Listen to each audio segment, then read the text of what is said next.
Hey guys. This is part 5 of What If Naruto Awakens His Rinnegan. Hit like and subscribe if you like this one, and also please check the author in the description. Let's start. We are paid, that's all. We are God.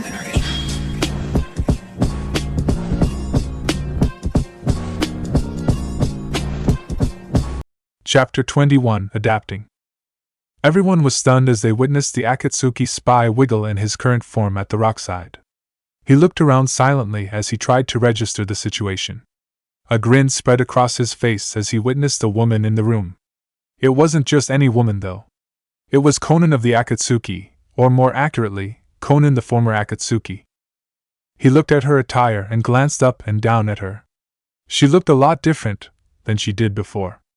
Her hair was slightly shorter on one side and she now wore Konoha shinobi gear. A green vest with a black long-sleeve shirt that had a red swirl on each arm. He also saw her black pants with her holster on her right hip. When he looked up again, he noticed her leaf headband that reflected poorly in the dim light of the reflected water, but he could definitely see the leaf symbol etched in the middle of the chrome plate. These things weren't the things that intrigued him the most, but rather her facial reaction to him. She looked unpleased. What's the matter, Konan?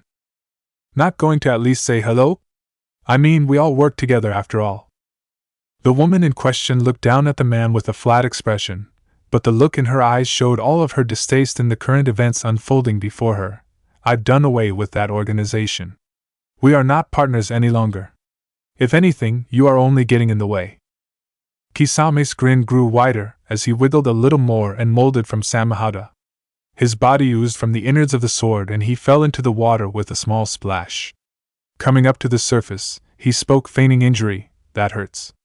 And here I was expecting you to say this was all a trick, but you actually became a traitor to us. The Akatsuki has lost its original intention, Konan replied stoically. Nagato and Yahiko wanted to bring peace to this world the right way. Madara turned it into a disaster and drug everyone down with him. I was only lucky enough to escape that catastrophe. Her eyes narrowed in sadness slightly as she spoke. When Nagato passed, he realized the original view of Akatsuki and saved himself and others that he killed during his invasion upon the Leaf Village. He knew what he did wrong. Of course, it goes without saying that they acted of their own will. The shark man grunted as he looked around. His gaze shifted towards the water as his sword swam to Killer Bee and looked at an opening. He knew that he only had one chance to gain chakra to build his form back, but when he looked at Konan, he was unsure of his timing. Shit. With Konan here, I don't know if I'll be able to reach Samahada in time. I never expected her to be here. It seems even with your male bravado, you're surprised to see me. Did Madara not fill you in? That got the shark thinking quietly. It was true. Madara hadn't said anything about Konan being there. From the way things looked, it seemed like she had been with the Konoha shinobi for a while now. This was throwing a wrench into his plans, and he could only stall as he sat there. I wonder why he would do something like that. Konan responded while looking down at the man. One would assume that he would let all of his pawns know of rather interesting intel such as my joining with Konoha. It seems the Akatsuki is a shell of its former self. What does it matter to you? Kisame snorted in annoyance. You're not a part of us any longer, so honestly, it's none of your business. Good. Just a little more. Hey guys, did you see where the enemy went? Everyone's eyes diverted towards the orange-haired boy coming through the water with an awkward limp. Now's my chance. Kisame darted underwater towards Samahada, who was still leaning against B. While Kisame was still underwater, he grabbed the hilt and felt chakra immediately swarm into his body. The energy was bringing him to life again, but that was until he felt something sticking to his skin. His eyes widened as he saw paper attaching to his body. These are. Kaboom! The waterfall erupted into an explosion as Kisame flew from the miniature lake. His skin was charred on his legs and arms, and he could feel the burn tingling through his body. His chakra hadn't recovered entirely, but he had enough to be able to narrowly dodge that attack. That was too close for comfort. Everyone watched as Konan's paper jutsu fluttered restlessly in the air. Her paper peeled against her skin and was filling the air with more of the white rectangles. You thought that I wouldn't notice, didn't you? I know you well, Kisame. Kisame cursed silently to himself as he stood on the surface of the water. He hadn't expected Konan to be as alert. That was a mistake that he regretted and promised that he would never make again. He looked at his opponents and noticed everyone getting into stance to fight against the man. He only needed to be there for information regarding the Jinchuriki and their locations, but he didn't expect the orange brat to rat him out so soon. If only he had a little more time. His sight went to his sword Samahata. He could tell that the sword wasn't wanting to be with him any longer, and since B was guarding the sword, there was no other way to retrieve it. With so many opposing him and his only means of protection and strength taken away from him, he had to react quickly. Kisame. The man looked over to the woman that attacked him before. Her face looked questionable, and she seemed to be uncertain about something. I just have one question. That garnered everyone's interest as they all looked at the confrontation between the Akatsuki and ex-Akatsuki member. Mostly with interest, but also with curiosity. Spit it out. What do you get out of all of this? That question came straight from the left field. What was Konan's goal with that? He couldn't really put a finger on it, but he felt that she was at least being genuine, if his years of experience told anything about him. He supposed that he could at least give her an answer before he left. Well, I suppose I can tell you since it won't really matter anyway. A grin appeared briefly before a sad contemplative aura took him over. I just want a world not filled with lies. His eyes never left hers as he continued to speak. Even you should know how dangerous this world really is. Life here is pointless when all we do is lie to each other and kill each other. If I could live in a world without lies, then I can truly be happy because then I would never have to worry about any of this ever again. Konan thought contemplatively at his revealing of desires. Of course, she could relate. Her whole life had been nothing but despair. Nowadays, she didn't worry about these things as much since she met Naruto, but it's not like it didn't pop into her mind every so often. It was a part of her life after all. Even though she moved past those years, she still thought about them from time to time. Hey Konan, Naruto spoke out, do you know this guy? Konan didn't really pay Naruto any mind as she kept eye lock at the shark man. She felt the mutual understanding. He was following Madara's plan because he wanted a certain type of peace. Just like Madara, he wanted to create something that would change the world just so the world would become something different than what was ultimately reality. In a way, Konan spoke, I've only met him a few times, but I do believe that you've met him before as well. Naruto thought back momentarily and recognition immediately ran to his face to the time where Sasuke met Itachi and his partner, which was none other than the shark man himself. That's right. That was the man that was with Itachi that was looking for Sasuke. Konan nodded curtly as she kept her focus on the fish man. It was clear that with current situations, he wasn't going to get out alive and she thought that she could perhaps bargain with him. I wonder how long until you'll realize it. Kisame looked at the woman slightly curious. Realize what? That you're only a puppet to Madara. He's not doing this for you. He's doing everything for himself. Honestly, I am surprised and saddened that someone as smart as you are can fail to see the obvious trickery that has been played before your eyes. The fish man thought silently as he looked at the events that played before him. This woman is starting to bug me. Even I can see that she is the one that's being used. Why do you persist in this good guy bad guy nonsense? Because sometimes, Konan said as the papers ruffled toward the shark, life is what you make it. Konan shot her papers towards Kisame like sharp needles. Needless to say, Kisame jumped up and shot through several hand seals before water erupted beneath him. The giant water serpent speared toward Konan as she flew to the side, narrowly avoiding the blast of water. She then threw her hand up and guided paper toward man once again. He landed on the ground, but only momentarily as he felt something grab his leg. He noticed a long line of paper connected together from Konan's hand. Kept him from moving as the paper swarmed up his body like liquid, locking him in place. Damn! I wish I wasn't so weak at the moment. I would have been able to get out of this easily. I bet you're thinking that you could have gotten away from this had you been at your prime, Konan replied with an flat expression, but unfortunately for you, I know how you perform. I know all of your jutsu, and even have a proper way of defeating every single one. Her face remained flat while she spoke. The papers covered the shark man even further until his head was the only thing visible, While Nagato was always prepared, I was always one step ahead. I keep information on every Akatsuki just for the assurance that one would betray us at any point in time. I could counter them. Looks like it came in handy after all. Kisame growled in annoyance at the woman. He was basically useless at this point. You won't get anything out of me, so there's no reason to even try. I'm not spilling. Konan brought the man forward with her paper and stood him in front of her in his cocoon. She looked him in the eyes with a stone-cold gaze. I don't want anything from a tool like you. Your information means nothing to me since you're so blind. Kisame looked at her, never leaving her sight. It didn't help that it felt like she was staring into his soul with that piercing gaze. Her eyes were telling of the things she had seen and done. Kisame spoke. I bet you've never actually battled Madara before, have you? Battled him? Konan said out loud. He actually killed me at one point. To be honest, I don't even know why I am alive to even talk about it, but I do know that my life has a new purpose now. I should actually thank Madara for helping me rationalize my outlook on life. Life seemed so much more complicated before Naruto saved me from death's door. I've been given a second chance, and I don't intend to waste it. I will use it to fullest of my potential and serve the people for the preservation of humanity. Don't even lie to yourself, Kisame said with a grin. You know that you were forced to become a slave to Konoha after they picked you up. It was all a part of their plan from the get-go. The woman chuckled defeated and looked upon the man with cool eyes. Her violent gaze seemed to diminish as she looked down. It's kind of amazing thinking of how these days, my eyes have been opened more than they were just months ago. I used to think like you.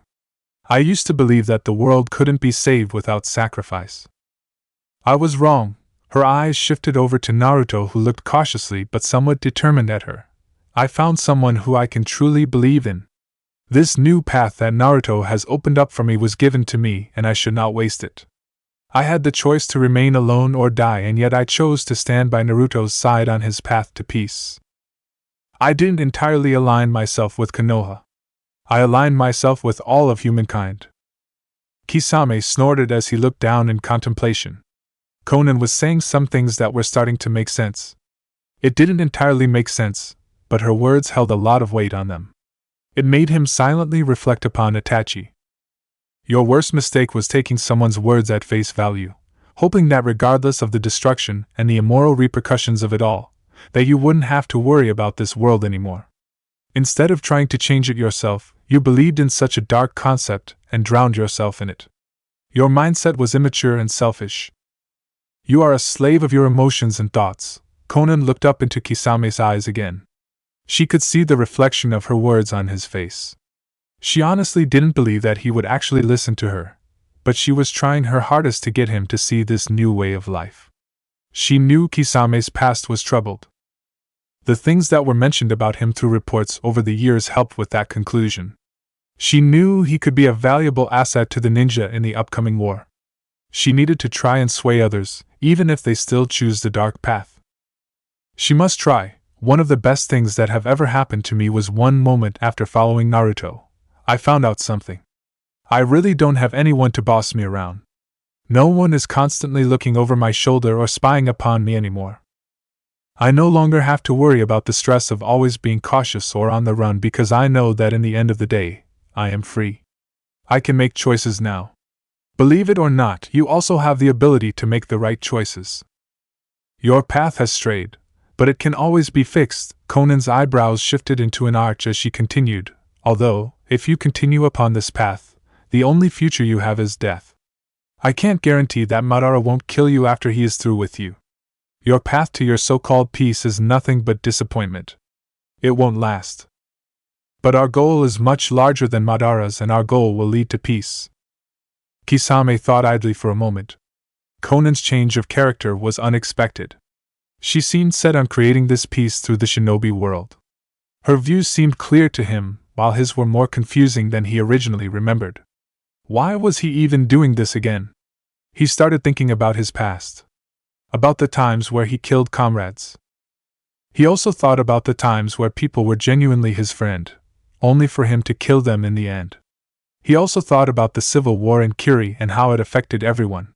He thought about Itachi and how the man always seemed to be deep in thought. A lot of his ideals were bouncing back through his mind. Many things Itachi mentioned were starting to fall in line with things that Konan was saying.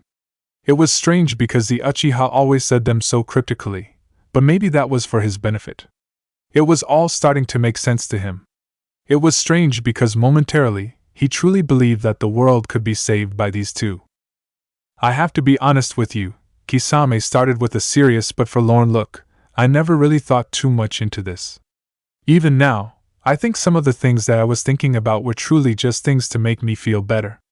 Although, I do have serious doubts on whether or not you can truly achieve these plans of yours. I will admit, Madara had me thoroughly convinced that I could actually have my future the way I wanted it. I don't know who to believe anymore. Konan noticed the defeated look that plastered upon his face, and she took this as a sign he's actually thinking about it. He may still have a chance. Her hand slowly let go of the papers that tightly wound around his body. His legs planted to the ground as he looked at her puzzled. Her trust with him at this moment was unexpected. You seem quick to judge, Kisame said with a straight face. I have a feeling that we have reached an agreement, Konan replied stoically. The blue man laughed softly in resignation, in a sense, I suppose? He noticed as all of the other ninja there were still on guard regardless of Konan's unwinding of paper. Even he knew that he wouldn't last long here if tried anything funny right now. But after everything he heard today, he didn't want to put up any retaliation anymore. He lifted his hand to his mouth and coughed momentarily before a scroll appeared between his teeth. He lifted the scroll up for everyone to see before he threw it over to Konan. She caught it with no effort as the fish man spoke. This is my bargaining chip for my release. I don't want to fight and I surrender for today. He walked past Konan as he went for the exit. They made brief eye contact in that passing, but more was spoken with their glances than was spoken all throughout their small battle. He jumped and disappeared into the ocean as the ninja watched him swim away. Their faces were more or less shocked at the instant deflation of the scuffle. Konan opened the scroll and saw that it was indeed the information that was written with vital information that could damage their chances of winning. Konan thought silently as she reflected on the recent conversation. So many things swam through her head and she didn't know that she was going to get through to him. She smiled softly at her accomplishment. She looked over to Naruto and saw him smile widely at her with all of his teeth for everyone to see. Well done, Konan-san! Guy shouted in excitement. You've managed to avoid casualties while gaining exactly what we needed from the spy. Lady Tsunade will be most impressed. Chapter 22, Risk. The days had been rather quiet recently. Naruto didn't really like being on the island he was currently living on, but he had no choice in the matter at the moment. Gathering data on all of the animals that resided there was a challenge and kind of a nuisance. The whiskered boy always thought that his talents could be put to more use than they were currently. It didn't really help that he had a sinking feeling in his stomach these days. He couldn't really understand what that was about though. Unknown to him, there was a war that was starting right underneath his nose. That feeling that he was feeling was a genuine thing, but none of the other ninja on the island were willing to share that information to Naruto. They couldn't let him know because it would be detrimental to their plan. They needed to keep both of the Jinchuriki on the ancient Turtle Island. The end result could be disastrous if the Jinchuriki were captured early. Being bored from counting animals wasn't the only thing that was on the fox container's mind. There was a certain woman that seemed to echo over and over in his head. It was strange. Naruto couldn't understand it, but he was feeling a lot more interested in the paper angel that sat across from him at another tree. His mother's words reverberated from the time they talked together, and what she said about Konan. It wasn't a mistake. It wasn't just some error. His mother genuinely said that the relationship between Konan and him can be entirely acceptable. He didn't know why, but there was a weight that was lifted when his mother said that. I couldn't stop you even if I wanted to. Naruto blushed slightly at this revelation. His mother was okay with such a strange relationship. Wait, what am I thinking? He said, pinching his cheek. Am I really going with this? Is this really okay? Have I gone crazy? So many thoughts rushed to the boy's head. He couldn't grasp the idea of Konan and him being together. It was so foreign. But then, it felt so right. Naruto would think of the times where they both confided in each other. Those soothing times where they held each other. The times where she openly smiled towards him. Not just a fake smile, but a real one. He never thought she could smile that way. He looked over to Konan, who was idly folding an origami shape with her hands. He found that strange because normally, whenever she did origami, it was from her jutsu and it formed automatically without much effort. It was interesting seeing her delicately folding the sheet in an intricate design. He looked at her hands and saw how softly they held the paper. He glanced up and noticed her amber eyes silently reflecting on her choices of folding. He saw how her mouth pursed in thought, and how the hue of her lips was inviting. Blushing, his thoughts wandered to how she kissed him back in the tent. How forward she was in planting her lips upon his. His hand slowly touched his mouth again, trying to remember that faint memory of that time, but it was a little difficult to grasp. Then a thought swung at his chest and hit him hard. Am I in love with Konan? At first, the thought held no weight, but when he thought about it thoroughly, he could honestly see it being possible. She was the only one around when he was going through his problems. He was the only one around when she started showing her full self to him. Her personality was blooming, and he enjoyed every bit of it. He remembered Sakura and his feeble attempts to woo her, but he noticed that there was something different with Konan. There was something stronger. There was something that he couldn't put into words, but he felt it in his heart. A strong pull was tugging him towards her. His eyes flew to his hands and they darted back up to Konan's paper flower. She was still wearing it. That meant she liked it. She liked something that he created for her. She took care of it. That meant something made by Naruto was something that she cherished. Could she be feeling the same way? Naruto realized it. It all became clear to him now. He was infatuated with her, and he couldn't help but think about how to say it. That was when he lifted himself from the ground. Konan played with her origami while she sat in silence. Naruto hadn't said anything to her since she finished that interaction between Kisame and her. What was strange to her was the fact that he sat across from her perched against a tree. He would always look at her with a strange look, and she couldn't help but think that something was bothering him about her. She didn't really know what, but she didn't want to bring it up if he wasn't going to say anything.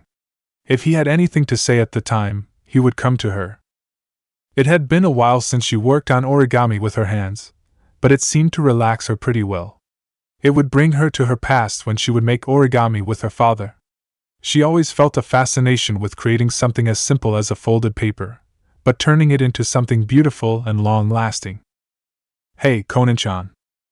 Konan was startled out of her ruminations as she looked up at the person calling her name. It was quiet minus the sound of the waterfall that splashed away from a distance, and the leaves that rustled against the branches. Naruto's face remained neutral, although she noticed something off about it. She dusted off her pants and stood up with a concerned stare. Yes? What is it? Naruto's eyes glanced over to the side as he rubbed his neck. The more he sat and waited, the more he felt uncomfortable about talking about it. Konan saw the loss of eye contact and became somewhat worried. If there's anything you want to talk about, you know that you shouldn't worry about whatever it is. I'm available to talk. I'm always here for you. She smiled slightly while trying to gauge his reaction. She noticed that he seemed to shrink even further when she said that, and Konan couldn't help but be worried about her friend. She gingerly laid a hand upon his shoulder while looking directly into his eyes. Hey, tell me. What's wrong, Naruto-kun? After a few moments, Naruto looked back at her. His inner turmoil evident upon his face. Her eyes never leaving his, he breaks the silence. I think I like you. Everything stood still.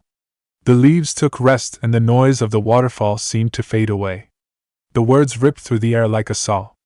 The air around them seemed to heat a few degrees and Konan could only widen her eyes.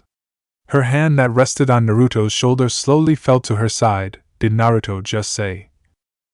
Her thoughts jumbled. There were so many things rumbling through her mind, but she couldn't put focus onto one thing. She just received a confession from Naruto. The look that she saw on his face told her so many different things, but she could see the genuine truth in his blue eyes. She saw the light blush against his cheeks and she could only stand there flabbergasted. Konan was reminded of the time she fought her evil half. She knew deep down that there was something telling her that she held something for the boy that was unacceptable. She can't. She felt sadness and regret at the thought of Naruto doing this. Not only for him, but for herself. This wasn't something that should be done. It went against everything that she knew. She was older than him, a past enemy, and this relationship wasn't something that should be taken lightly, Naruto-kun. I know. Naruto replied softly, it's not normal. I know this is all strange and confusing, but... His head lowered as his gaze fell to the ground. I've realized that I've been feeling something for you for a while. I only realized it today that there was something more to this weird feeling. Konan's eyes lowered in remorse as he spoke calmly. You were always there for me, Konan-chan. Even through all of the things that I put you through in Konoha, you remained. I've never had anyone like you before. His hands dug into his pockets and kicked a foot against the dirt, I guess. He never finished his sentence, as he looked back at Konan awaiting her answer. Konan always had an underlying feeling that something like this would happen, but she didn't want it to. It didn't seem possible. She just assumed that they would be friends and she would help him when she needed to. She didn't want to think that Naruto would actually be willing to start a real relationship with her. Her heart hurt at the mention of that. She couldn't do it. I can't, Naruto. Huh? Naruto replied with uncertainty. You can't? Konan looked shamefully to her right. Yes. I can't do that, Naruto. It's wrong. Naruto's eyebrows scrunched up in confusion as her stared at her. Wrong? Naruto-kun, she started back up. It can happen between us. I'm sorry. It's just... Konan said while pacing a few steps towards the waterfall, our relationship is purely a friendship. Nothing more. It's not supposed to go any further than that. Who said? Naruto asked, irritated. Is someone keeping you from getting close to me? Let me know and I will talk to them. That's not it, Konan retorted with a slight grit of her teeth. It's something else. Just... So, are all of the things we did together not real? Do friends kiss other friends like that? Naruto asked angrily. I told you already, that was an accident. Bullshit.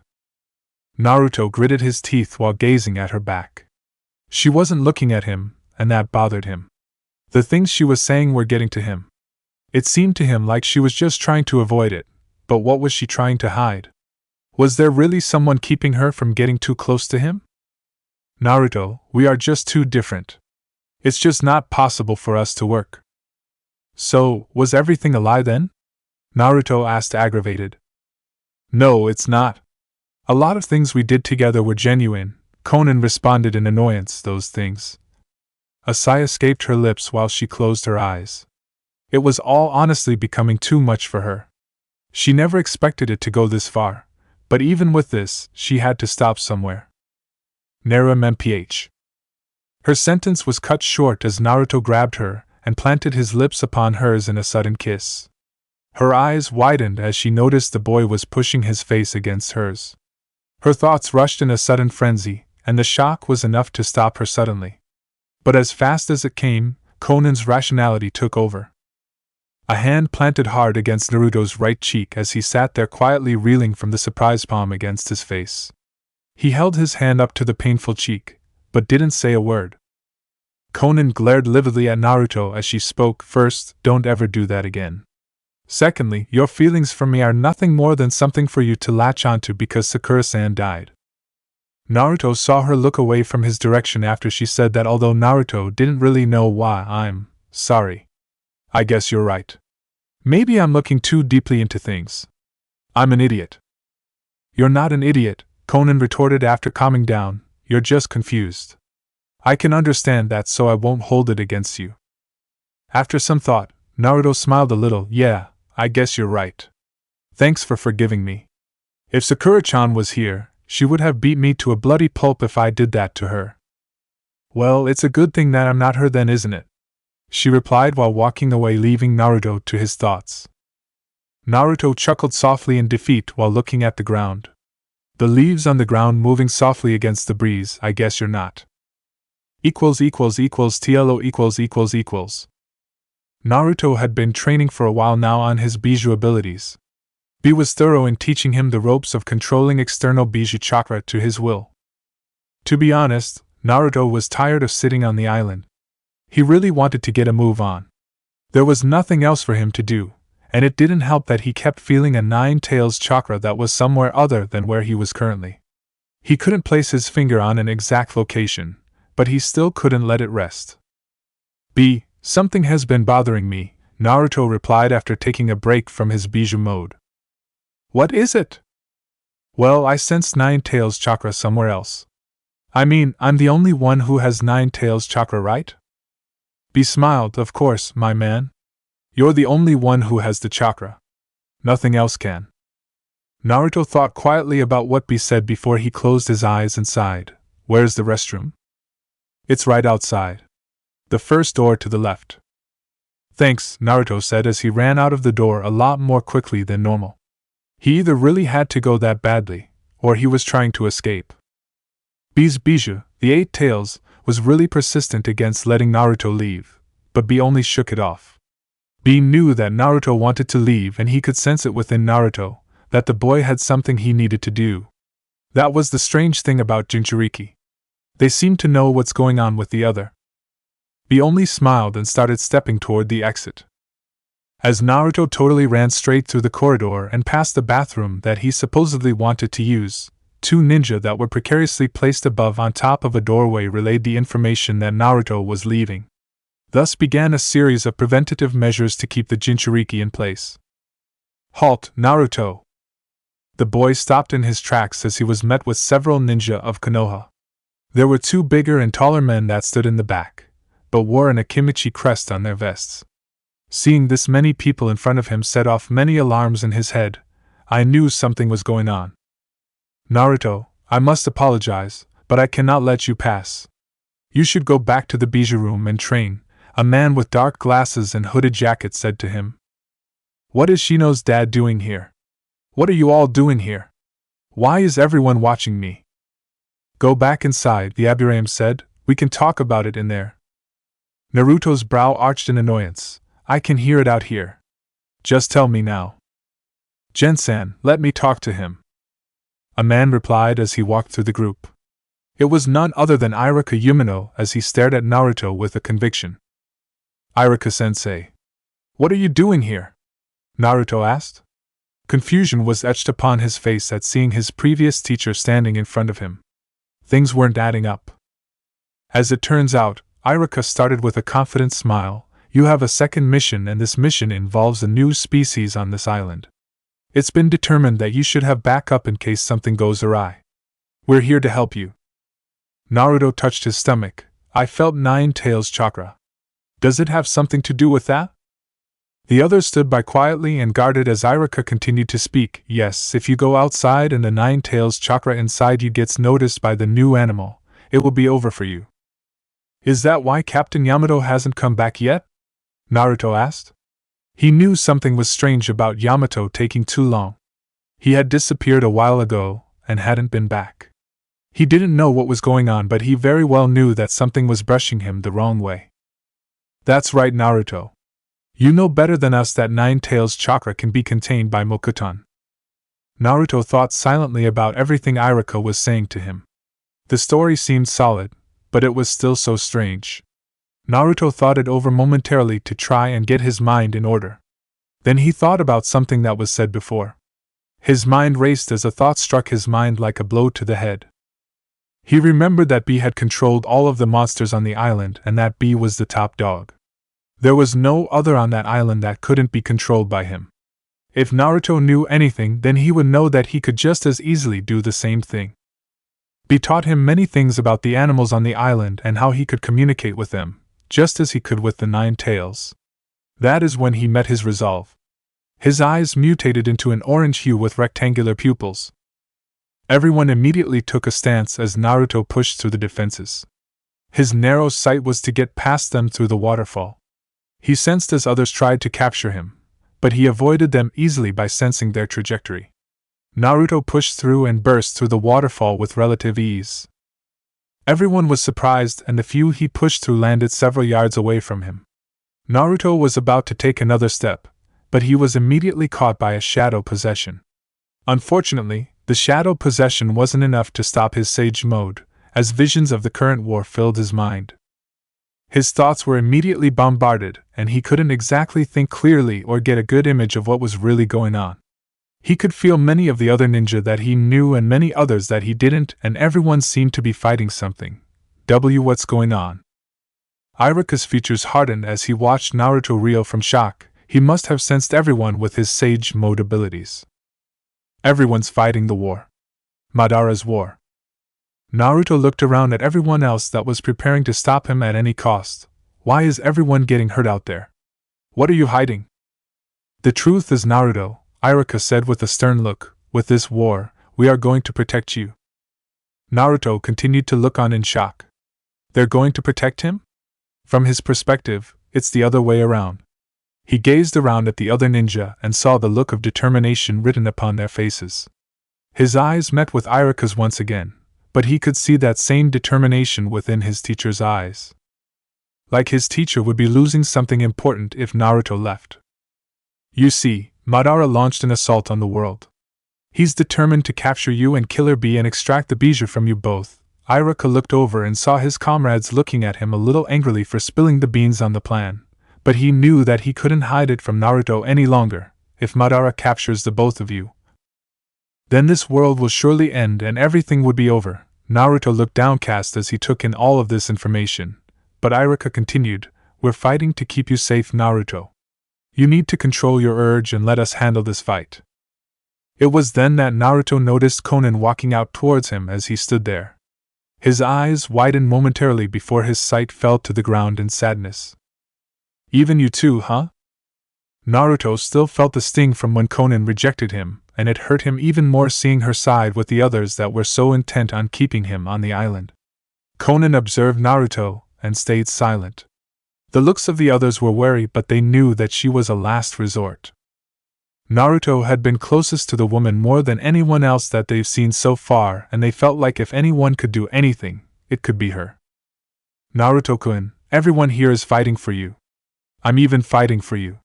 That's why we're all here to protect you, because we don't want to lose you. You're very important to everyone here. Naruto looked around and saw the looks on their faces again. Some of them nodded their heads in agreement to what Konan was saying. Others were looking down in grief at the current situation. They seemed panicked almost like they were desperate to do anything they could to stay alive. I thought you wanted to help me? I thought you wanted to be the support to help me in this. Konan looked downtrodden as Naruto uttered those words to her. She could only remember when Yamato and the others came to her. Flashback/. It was a quiet night on the island. Konan had just ended her discussion with Naruto about his sudden interest in her. She ended up rejecting him, but it was for the better. Naruto was a nice boy, but she couldn't have that type of relationship with him. It was just wrong. Even so, she still couldn't help but feel the thumping heartbeat that she was still feeling from the sudden confession and kiss. Damn it, Konan said, as she clenched her teeth and leaned her hand against the tree to try and balance her thoughts. It wasn't my intention to be that mean towards him, but I honestly felt like he wouldn't understand my stance. Naruto. I'm sorry, but you deserve someone better than I am. I'm not worth it. I'm just an old lady who can't jump to that type of relationship. It's too much. She recalled the battle with her inner self and how her inner self told her that she was falling in love with the boy. Just the thought in itself held tremendous weight. How could she do something like that? She would be ruining the boy's chances of finding someone better than her, and she'd just be in the way. He'd definitely get bored of her, and he'd find someone else to be with that was younger. That's how it always goes. There's no way anything like that can happen. Even though she loathed to admit it, her darker half told the truth. She might be falling in love with Naruto. I'd like to have a word with you, a man said in front of her. Her eyes lifted and noticed that it was none other than Yamato who seemed stern. Konan stood up straight as she gazed at the man thoughtfully and repressed her frustrations. What do I owe this isolated visit? Konan, we need your help in containing Naruto on the island, Yamato said while looking her straight in the eye. The war has already started and Madara wants to capture the last two Bijou, but we've isolated them both on this turtle island to camouflage our whereabouts. Konan's eyes widened slightly at this sudden request, but she breathed a sigh. I had a feeling that this was your intention from the beginning. Yes, this was all staged from the very beginning. We couldn't risk Naruto and Killer Bee running rampant trying to save everyone while everyone else is trying to save them. Konan thought about everything that Yamato was saying, but she didn't really like the idea. Naruto was a bridge to peace and he was a pivotal role in the ending of the entire fight. I don't believe that I should do what you ask. Naruto knows just what he is capable of. He is no fool. But it's his arrogance that would cause him failure. No matter what, his determination would ultimately get him killed. We can't risk that kind of thing, Yamato said to her grimly. We must keep him on the island and wait for a better moment to let him go. For now, it's just too early and everyone else on the battlefield is doing everything they can to make sure we don't even need Naruto or Bee. Konan sighed tiredly before she started to walk away. This was just something that she really didn't need to deal with right now. Would you really let Naruto die out there by the hands of Madara? Are you that cold-hearted? Konan flinched when he called her cold. Her eyebrows lowered in irritation. I trust Naruto-kun. I trust his strength. I'm not afraid of what may befall of us because I believe that Naruto can accomplish anything that he sets his mind on. Konan looked the man in the eye. I believe that Naruto can truly save the world. Maybe it's you that is colder than I. You can't even put trust in your own comrade. With nothing more to say, she started walking away again towards a different wooded area. Yamato only sighed as he rubbed his neck in annoyance. Apparently, it wasn't easy to persuade her after all. End flashback / Naruto. What do you truly believe? Konan asked him, genuinely curious about his answer. She wanted to hear it from his mouth. She had to. Yamato got inside of her head in the comments he made before about Naruto that she felt like she should protect him. She didn't want to lose him, regardless, whether her feelings for him were of love or not. She cared for him and thinking about him leaving and possibly dying gave her second thoughts. But she wanted to know his real thoughts and gave him an opportunity. She wanted him to sway her. She wanted to be reminded that her actions weren't in vain. That her life wasn't meaningless. Naruto thought hard over everything that his Iruka-sensei said. He looked up to Konan and looked in her eyes. He saw his stare was met with concern and possibly fear. He gazed down at his hands and recalled the time when he fought Nagato. The words that the man spoke to him rang through his head like a cacophony. Wasteful death. Eternal hatred. And pain that does not heal. That is what war is and that is what you'll face in the future, Naruto, but I believe that you, of all people, can. With his will and strength, he looked up to Konan with resolute eyes. I can stop this. I will face eternal hatred and I will face the pain that does not heal. That is my role in this world. Konan looked into his eyes for any sign of uncertainty. The doubt that she had before was washed away and she could only smile at him. I believe you, Naruto, and thank you. Those were her last words before she created a diversion by blowing thousands of sheets of paper towards the Naruto shadow user, knocking the shadow possession loose from Naruto and freeing him. Everyone around was stunned by the sudden paper barrage. The paper then switched and filled the entire area in amazing speed. They were spinning around the area so quickly and compact that it became too difficult to see anything. Naruto and Konan made use of the diversion and left the vicinity post-haste. Iruka only sighed as he watched defensively between his arms, Konan and Naruto running away out of sight. I knew they would do that. Just don't die on me, Naruto. The other ninja immediately contacted the barrier patrol and dashed in the same direction as Naruto and Konan. Pretty soon, the Jinchuriki would be free and the enemy would be one step closer to completing his Tsuki no Mi plan. They needed to stop him at all costs. Chapter 23, Escape. It had been about an hour since Naruto, Konan, and Bee broke through the barrier of the island. They had been traveling as fast as they could to reach the battlefield and try to lend a hand to everyone that was involved in the war. It was still a while away before they encountered anyone and Naruto felt too pressured to slow down even a little. He had to make it in time. Any extra time that was wasted could mean more lives lost. While they were all dashing through the trees, Konan silently thought about everything that had transpired on that island. She thought about how much Naruto trained while stationed there. She also recollected the moment of rejection towards Naruto and could only sigh about it inwardly. There were a lot of things that she needed to tell Naruto, but right now, she would have to bite her tongue and wait until there was a better time, maybe after the war is over? Naruto idly thought inside of his mind about everything that he needed to do. It was a little overwhelming to think about so much in such a short time, but he was managing. The jump through the trees at least made him slow down mentally enough to process some of it. Light flickered from his body as he jumped from limb to limb. The Kyuubi chakra illuminated the path ahead of them, so they could see their path. It also helped boost the speed that he was going, so much so that it even caused the others to trail behind him further than usual. Using my powers for something so trivial, eh? It was then that his thought processes stopped, and he appeared in his mindscape sewer.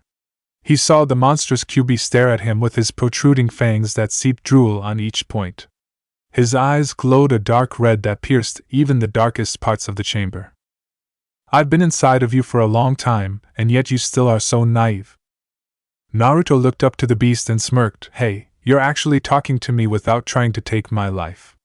Are you bored or something, because I can't talk right now? The fox snarled in annoyance. Do you honestly believe that you can win this war all by yourself? It would never work. Not unless you have more of my power. Naruto only snorted as he turned away from the Kyuubi. Ha! I'm not falling for that old trick. Hey, you've gotten smarter at least.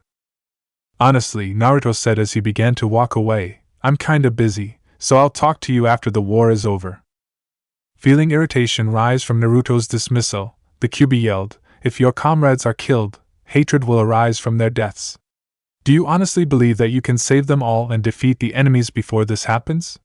Do you think you can bear all of that hate on your own? Naruto stopped walking as the fox continued, if you truly think this way, then you'll end up just like Nagato. This war will see to it that you do. Naruto stopped for a moment. The fox watched as the boy turned around and gave him a stare that surprisingly spooked him a little. Then, with a hoarse response, Naruto answered, Don't act like I'm that stupid. The fox reeled a little before shouting, You don't understand a thing. Do you really think that you can get rid of this hatred? The war already started, and not only that, but there are already so many lives lost just from it transpiring for so long. Just think about it. The Kyuubi said with a confident smirk, Did you ever accomplish your goal of saving Sasuke, or did it only become worse? You should know better than anyone else that Sasuke is a lost cause. You can't save him. I know you know this. Remember that time you fought each other? Naruto lowered his eyes solemnly as he remembered the small spar that Sasuke and he had together when they were kids. He couldn't forget that look on Sasuke's face. The look of a killer. The look of someone looking beyond what was in front of them. Remember now? The Nine-Tails growled. Did anything change during all of this time you've been trying to save him? Were you able to erase his hatred? I don't think so. In fact, I think it's only grown since then. This is the type of hatred that can't be erased. It's better if you just know that now than worrying about Sasuke's redemption. Naruto stood there quietly as he took in everything that the Kyuubi was telling him. He knew Sasuke better than anyone else, but he also knew that Sasuke bore a deep hatred for the Leaf Village and everything that it stood for. Sasuke even said that he wanted nothing to do with Naruto, except to kill him. His thoughts were lost in his head, but he could only sigh as he looked at the ground. You know. You're right. The Kyuubi looked slightly astonished at Naruto's sudden change in character. I believe that Sasuke is too far gone to be saved, Naruto said, as he walked closer to the cage, but that doesn't mean that I can't at least try one last time. He walked inside the cage as the fox eyed him curiously. What kind of friend would I be, if I don't at least give him one more chance? And then, if he truly rejects me this last time, I'll kill him. Naruto looked to the ground gravely, almost like his spirit was just sucked away. I don't think I can let my friend suffer anymore. He's been living this terrible life and I don't think he knows what he even wants anymore. Naruto rubbed his face with his sleeve as he looked up at the Kyuubi again. determination evident upon his face. I'll stop the war. That much is certain. But if I have to bring Sasuke down to end the war once and for all, then so be it. The Nine Tails looked at Naruto curiously from his sudden declaration. It seems the boy has matured. Although, Naruto said as he started to walk away again, even if I can't stop Sasuke, there's nothing to stop me from trying to get all of that hate inside of you. He smiled as the fox looked at him peculiarly. I know how it feels to be ruined with hatred. I understand. The fox only raged at him as he walked away. I'm the Nine Tails. I am hatred. I can't be changed by a child. Naruto only smiled at him as he looked in his eyes. I'm not a child, but we'll see how it goes. So long. The fox watched as Naruto disappeared from sight. If he can't save his friend, what makes him think he can save me? TLO. The night was dark minus a bright moon that lit up the landscape. Two men dressed in dark cloaks walked slowly across the forest with only the sounds of leaves crunching beneath their feet. One man was assisting the other with walking as they kept a steady pace in an unknown direction. What do you know of the Akatsuki? The man with long white hair and frail body asked the other. I thought I knew more than you did, Nagato, the other man with red Sharingan eyes said to the other. The pale man sighed as he continued hobbling forward. We were both being used, Itachi. They only kept us around for our ocular powers. You know, Itachi said as he looked over to his limping companion, with your 6 paths power, your Rinnegan, and my Sharingan, we could do anything. Nagato scoffed lightly. You were always wrapped in darkness, even when you were within the Akatsuki. Nagato's mind lingered on the thought of Konan. Even though his death and resurrection was almost instantaneous in his mind, he still didn't know how much time had passed from when he last saw his last teammate, Konan. I hope that you're okay, wherever you are. TLO. Naruto, B, and Konan finally reached the valleys and had been running for about half an hour through the center of the crevice. It wasn't long before Naruto noticed something that astonished him. What is it, Naruto? B asked simply as they continued dashing. What's going on? Naruto questioned apprehensively. What are all of these fuzzy things? It wasn't long before 2 people stormed in upon the trio. A crater formed as a man looked up with fierce eyes. Naruto and the gang were startled at the sudden entry, but B knew what was happening all too well. B bro, what are you doing here? The Raikage sneered angrily. Don't play dumb. We're here to stop you. Naruto looked over to Tsunade, who seemed to be alive and well since he last saw her. Granny, is what he's saying true? The Hokage looked over to the Raikage and then back towards the trio. She closed her eyes and sighed before opening them again. Yes, we have orders to stop you all from advancing forward. We cannot let you pass, yelled the Raikage as he took a more proper fighting stance. Tsunade looked over to Naruto and caught a gasp as she witnessed his new form. You've mastered the control of the Nine Tails' power. You've done well. She looked over and noticed Konan was behind him, but her eyes seemed a lot less cloudy and more focused than the last time she saw her. So, Konan has made it this far. I'm impressed. Looks like I wasn't wrong about her. Bro, B shouted to EI, Naruto's gotta get through. Don't worry, I'll make sure that he do what he gotta do. You dare to oppose me? EI yelled at B, we're doing this to keep you safe. If they get a hold of you, then the enemy will finish the jutsu and the world will end as we know it, finished Naruto. We've already heard it from Irika. You fools! Do you even know what you're doing? Shouted the Raikage. Naruto looked down and thought about everyone that was fighting for him. They were all fighting to protect him, and he was doing nothing. He felt anger boil at his stomach for being so useless. I can't stand the fact that people are dying for me. I don't want to be the only person left alive. What use is having a world if there's only one person left? That's a risk that we're willing to take. Yae snarled to Naruto, you will not pass, boy. TLO. I will not fail them. Naruto had successfully evaded past the Raikage with his Kyuubi chakra speed. Everyone stood aghast as the fight ended with Naruto's success. Konan couldn't even follow Naruto with her eyes. This was the first time she had ever seen anyone so fast outside of the yellow flash. Tsunade said out loud. If I fail, then I'm not a savior, Naruto said with his back turned away from Yae, so I won't fail. I will be the savior that my dad made me to be. The Raikage stood silently, reflecting on everything that Naruto had said. Then, he let out a small chuckle filled with mirth. You're only the second person to have evaded my fastest punch. I guess we really do have a savior. Everyone smiled as the eye turned around and looked at Naruto in the eye. Go forth. Naruto smiled as well, but instead of happiness, it was more on confidence. Yes, sir. Naruto started to dash forward ahead as B and Konan looked upon what transpired there. B gave Konan a toothy grin and started to run forward, following Naruto several paces behind. Konan looked over to the Raikage and saw the look of uncertainty, but some small newfound confidence in the boy. She turned to Tsunade, who was walking forward to her, surprising her at the same time as she called Konan's name. I see you've been taking care of Naruto this entire time. Konan stared at the woman a little before she responded, Yes, I've done everything in my power to make sure that he obtains his goals. Naruto made such a change in my life that I owe him more than I could ever repay. Tsunade smiled as she reached into her robe. At first, I was uncertain about you.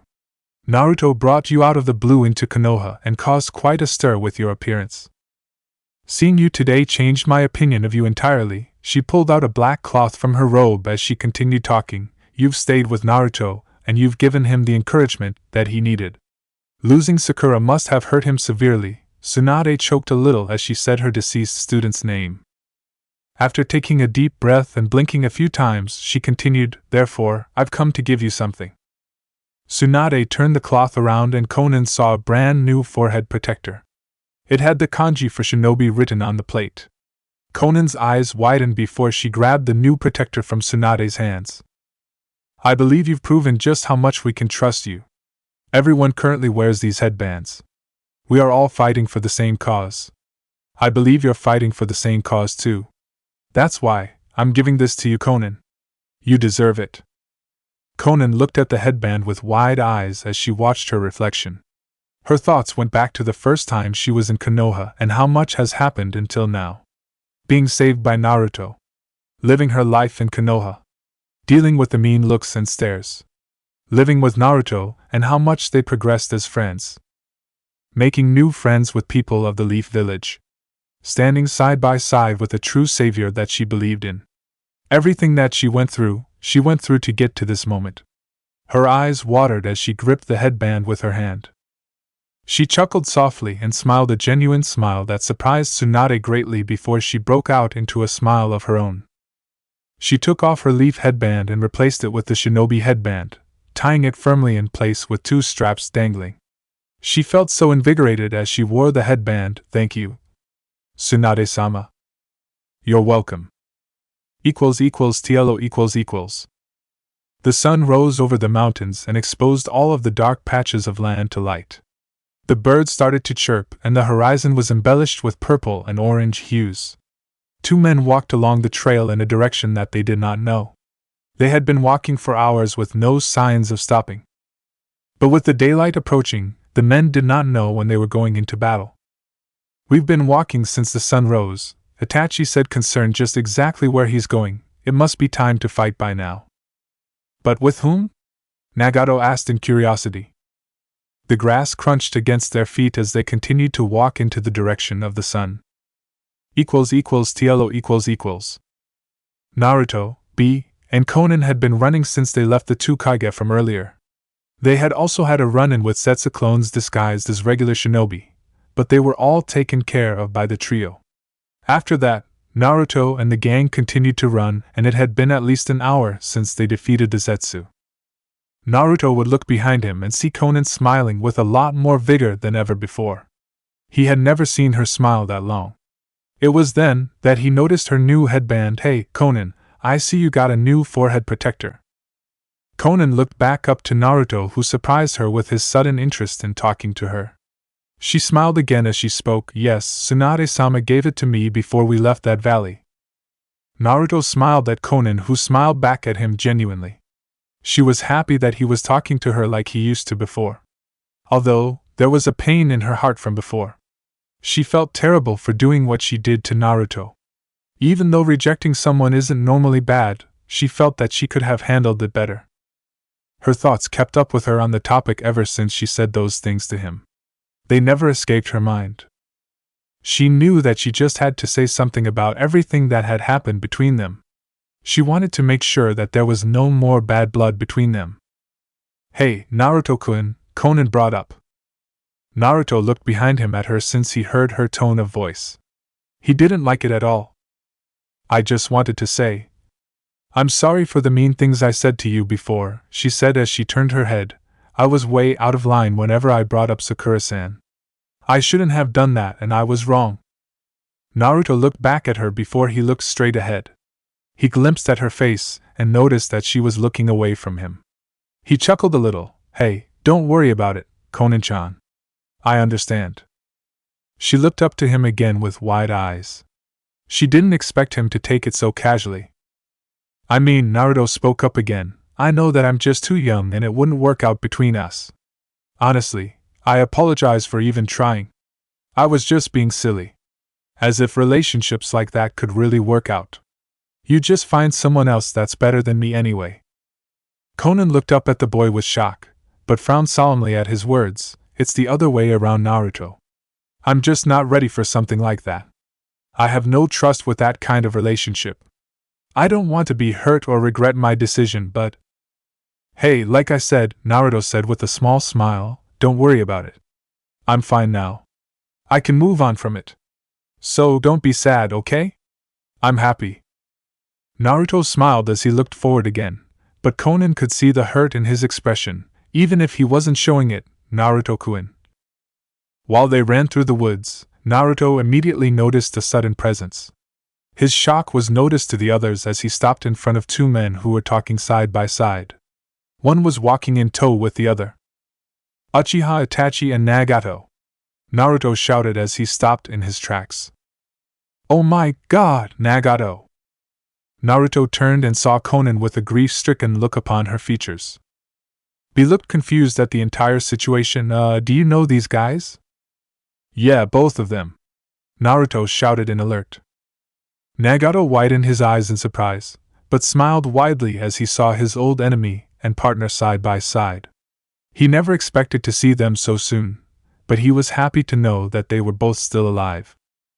"I see my plan worked," he said with a confident smile. "Naruto. Konan. It's good to see you again." Chapter 24, Reunion.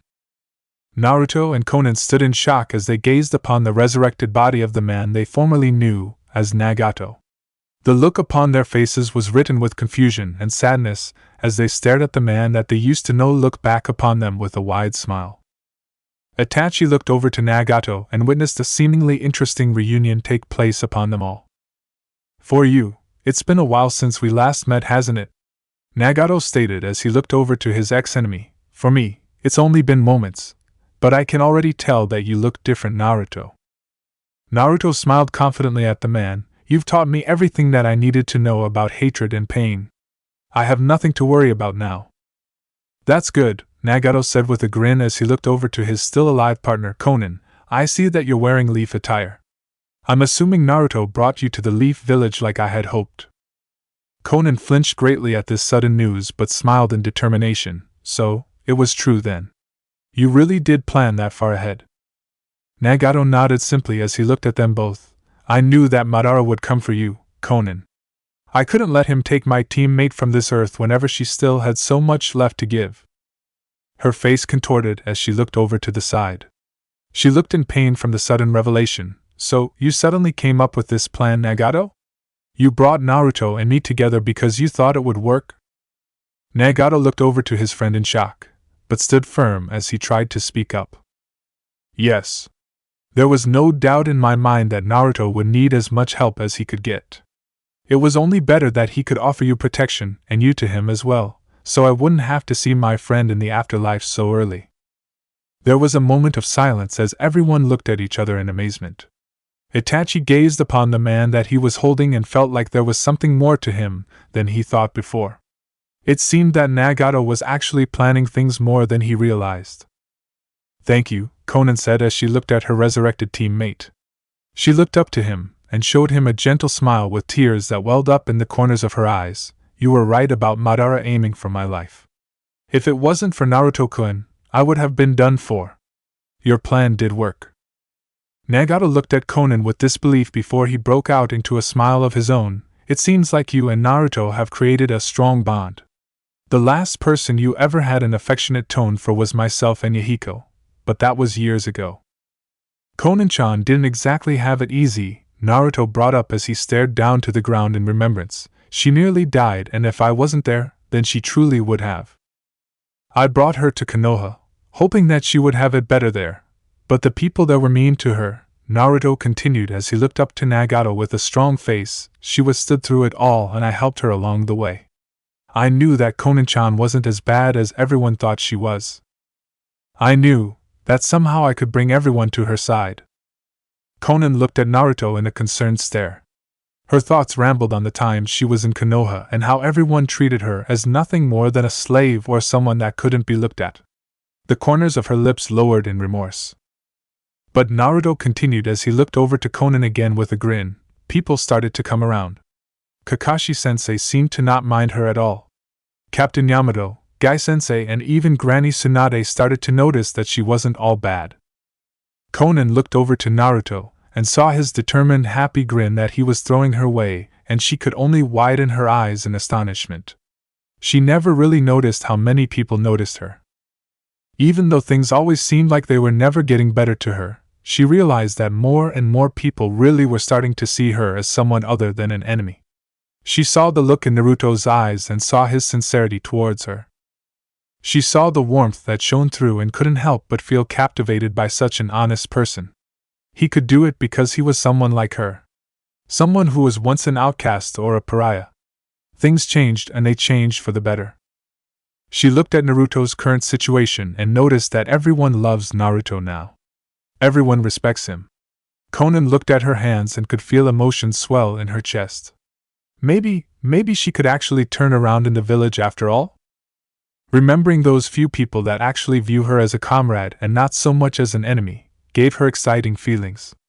She broke out into a warm smile again as she looked at Naruto-kun. Nagato looked at them both, quite surprised at the interaction that was being played out before him. He looked over to Naruto and saw him blushing and rubbing his head as he looked to Konan, who was giving Naruto the most gentle and caring smile he ever saw her give. I haven't seen her smile like that since. Nagato smirked as he looked at the both of them. Naruto, Konan, you've done well this entire time. Unfortunately, you must fight Itachi and me soon. Our master will use us at any moment. Wait! Naruto shouted as he looked at both of the men. I have a couple of questions that I need to ask you. What is it, Naruto? Naruto looked down to the ground before he looked back up. He lifted his hands up in a shrugging, questioning position. I'm just wondering. Why did you lie about the Uzumaki genocide and how you're related to me? Nagato looked confused on the outside. On the inside, he didn't think that Naruto would be able to figure out the information so quickly. He looked to Konan, who didn't give off any information about what Naruto was talking about, but he looked at Naruto and saw the look in his eye about it. He saw the seriousness that was etched onto his features. What do you mean, Naruto? Can you explain? Naruto grit his teeth as he spoke. You know what I mean. I've talked to my mother, and she told me that she doesn't know what the Uzumaki massacre was. Nagato reeled at this unexpected news. Naruto talked to Kushina? Itachi looked just as surprised at this sudden detail as he looked down at this new conversation. He didn't want to interrupt on the fear that they wouldn't have enough time to discuss all of this. This was news to Itachi, and he was curious to how things were playing out currently. Not only that, Naruto spoke up again as he looked at Nagato with arched eyebrows. Before she disappeared, when I told her that it was you who told me, she said your name. But not in a confused way, but in a way that she knew who I was talking about. My mother sounded like she knew you. What are you hiding from me? Nagato, what is Naruto saying? Konan asked as this information did pique her interest. Just the thought of Nagato knowing who Naruto's mother was new information to her. Nagato never really talked about his family or any friends that he had before he left Uzushiogakure. She assumed the emotional scar from it all was too jarring for him to speak up about. Even when she would ask him, he would always brush it off or get angry. She would just leave it alone and never really spoke about it with him again. Itachi turned his curiosity toward Nagato and looked in his eyes. He could see some type of emotion dwelling there. He just didn't know what. Nagato closed his eyes and sighed softly. He knew this day would come, but he ultimately didn't think that he would have to bring it up. It was something that he needed to get off of his chest anyway. Naruto. What I'm about to tell you is the truth. The Uzumaki massacre was not a lie. My family and I were quick to leave the village before the outbreak of the big fight that occurred there. He looked down in sadness as he spoke of everything. My mother and father left with me as we went to aim to escape the impending destruction. We had no choice. We were very aware of what was going on at the time. Kushina wouldn't remember. Father made it very clear to keep her happy so that she wouldn't be too scared about being separated from us by grandfather. A sharp pang ripped through Naruto's chest as he stared, shocked by the bombshell that was just dropped. Everything went black and not a sound could be heard as Naruto tried to comprehend what his ex-nemesis just said. He could only raise his hand to point. You. What you're saying is. You. Yes. It's true. Kushina Uzumaki is my sister. Everyone with the exception of B couldn't help but look aghast as the information sank into everyone's heads. Itachi's eyes widened at this revelation. Hearing this news suddenly answered a lot of questions that he had for Nagato. So, that's why you assigned me as watch over the 9 tails. Not only for my brother and my knowledge of Konoha, but also for Naruto. Yes, Nagato spoke up, Naruto was a priority. Do not get me wrong. I was still under the impression that Konoha and everyone else was what was wrong with the world, but that was only because of what Konoha did to my family. Once I heard that Kushina had died as well in Konoha after the Kyuubi extraction, I assumed that Konoha was only using Kushina to birth a child and would kill her afterward. My mom didn't birth me for the village, Naruto shouted as she looked at Nagato with intense eyes. His fist clenched as tears welled against his cheeks. He rubbed his cheeks with his sleeve as he looked to Nagato. My mother wanted to have me. She had a peaceful life in Konoha and no one bothered her because she had my dad there. It was Madara. Nagato's face paled as he heard Naruto utter something utterly dreadful. It was Madara that killed my mother. He extracted the Kyuubi from her and left her to die. My father went to protect her and the village at the cost of his own life. Naruto pointed at himself at his chest. I'm the only testament left of them and their strength. Nagato looked down to the ground as he took in all of this information that was splayed before him. His fist clenched against his side and he grit his teeth. That damn Madara. He will pay dearly for all of this. He used my anger and played me like a puppet. I was told that they killed Kushina and was going to use you as a killing machine. I had nothing to live for anymore after that news he gave me. Nagato, Konan said as she heard everything that was said between them. She never knew any of this. She didn't know Nagato had any family left. She didn't even know that Naruto was this closely related to Nagato. This was news to her just as it was to him. Don't worry, Nagato, Naruto said as he looked to the man. My mother died happy. She told me herself. Nagato looked at Naruto and at Konan before he breathed a sigh in defeat. I was played. But that doesn't mean that the battle is over. Far from it. Naruto, he called out to the boy as they stood across from each other, I gave you the power of the Rinnegan. I hope it has come in handy during these times. Naruto nodded as he displayed his Rinnegan proudly. Yes, I have trained with the help of Konan-chan to improve my ability with them. I'm a lot better now than I was when I first started using them, although, Naruto said as he went out of Kyuubi mode, it changed my hair to an orange color. I still think that it's weird. Nagato looked at Naruto as he showed him his natural hair color, and Nagato was mildly surprised at this. Interesting. Your hair changing color is an unusual side effect of the activation of the Rinnegan. But from the way I see it, your hair looks more red than orange to me. Konan observed the boy's head. Nagato is right. Your hair does look darker and redder than before. I never noticed until he brought it to our attention. So, Naruto spoke up, my hair is turning into my mom's hair color? Nagato smiled slightly. It would seem so. You're looking more like an Uzumaki every day. Well, I don't really like having red hair color, but I guess that I can get used to it, he said awkwardly as he scratched the back of his head. Naruto, Itachi said as he gained the attention of the boy, I must ask. Itachi couldn't finish his question as he involuntarily began weaving hand seals and spit a large fireball jutsu in Naruto's direction. They barely managed to avoid it as everyone evaded the technique. The battle proceeded until Itachi and Nagato were taking a break, most likely having stopped because the master stopped moving them. Itachi looked over to his partner and noticed that there wasn't much of a difference in his face, although it did seem that something was stirring within him. A stronger emotion that seemed to give Nagato a greater sense of vigor. I can't believe how much Nagato has changed just through these simple interactions. Naruto and Konan looked onwards to their opponents and realized that the current battle was on hold. They were confused, but they kept their guard up anyway. Naruto, I have to ask, Itachi spoke up, what has happened with Sasuke? Naruto looked down as he gathered his thoughts. Sasuke, he isn't the same. He's changed and Madara had something to do with that. Itachi gazed at Naruto thoughtfully. So, Madara showed him the truth. Yeah, Naruto responded sadly, he found out about your plans from the past to prevent the coup. Now, Sasuke wants revenge on Konoha for all of the things that the village forced his brother to do. Nagato, stunned at the revelation, turned to Itachi. A coup? Is this true? Itachi thought quietly. Madara really did know his past, and used that to his advantage. He forced Sasuke to rebel against the Leaf Village since it hurt his brother so dearly to him. Madara, you're truly a terrible person. So, I was right to leave my trust in you then for Sasuke's sake? Naruto looked away as the older man eyed him curiously. He needed to know the truth. Naruto couldn't lie to him. Actually, I feel that Sasuke is far too gone in the head.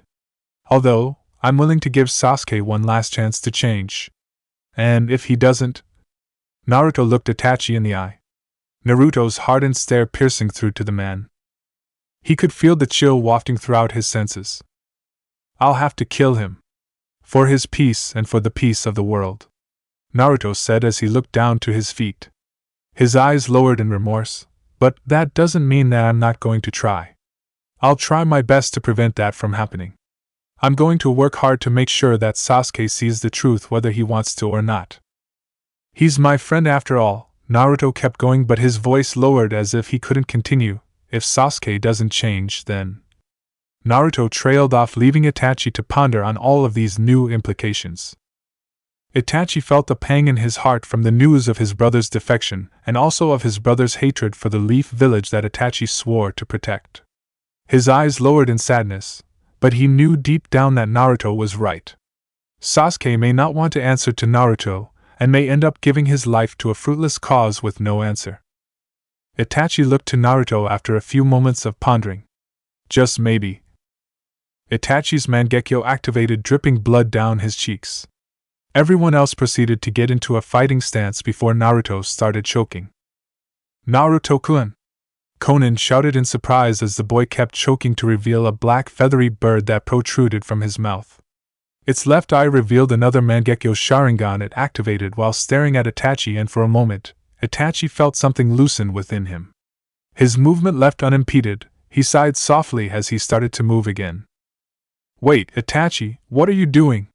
Naruto asked, surprised while clearing his throat. His hands were still to his throat as he tried to calm the sore feeling from the sudden release of the raven. What was that? Itachi calmly responded, I gave you this raven that has a comrade's Sharingan I embedded within his left eye back when I was still alive. Naruto suddenly remembered as his memory filled him with realization. His eyes widened, but Itachi continued, I left it there with a genjutsu that would alter Sasuke's reasoning and force him to realize the error of his ways and rejoin the Leaf Village. Although, with the current situation and the way this battle is currently going, you may need my help after all. Naruto continued to gaze at the man as Itachi continued, I used the Mangekyo from the bird to cancel the Edo Tensei rules.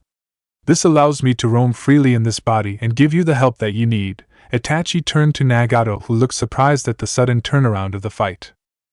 Itachi, you are truly amazing. Not even death can keep you down. Itachi smiled solemnly at the man as he activated his Mangekyo Sharingan once again. For the moment, it seems you are right. I still have some unfinished business here, it seems. Nagato smiled before he felt a sudden strong object pierce through his chest. He looked down, and then back to the object that was piercing him. Sorry, Nagato, Itachi said calmly, this must be done. We have to seal you before you do anything else rash by the master of the Edo Tensei. Nagato still smiled as he looked at the people in front of him.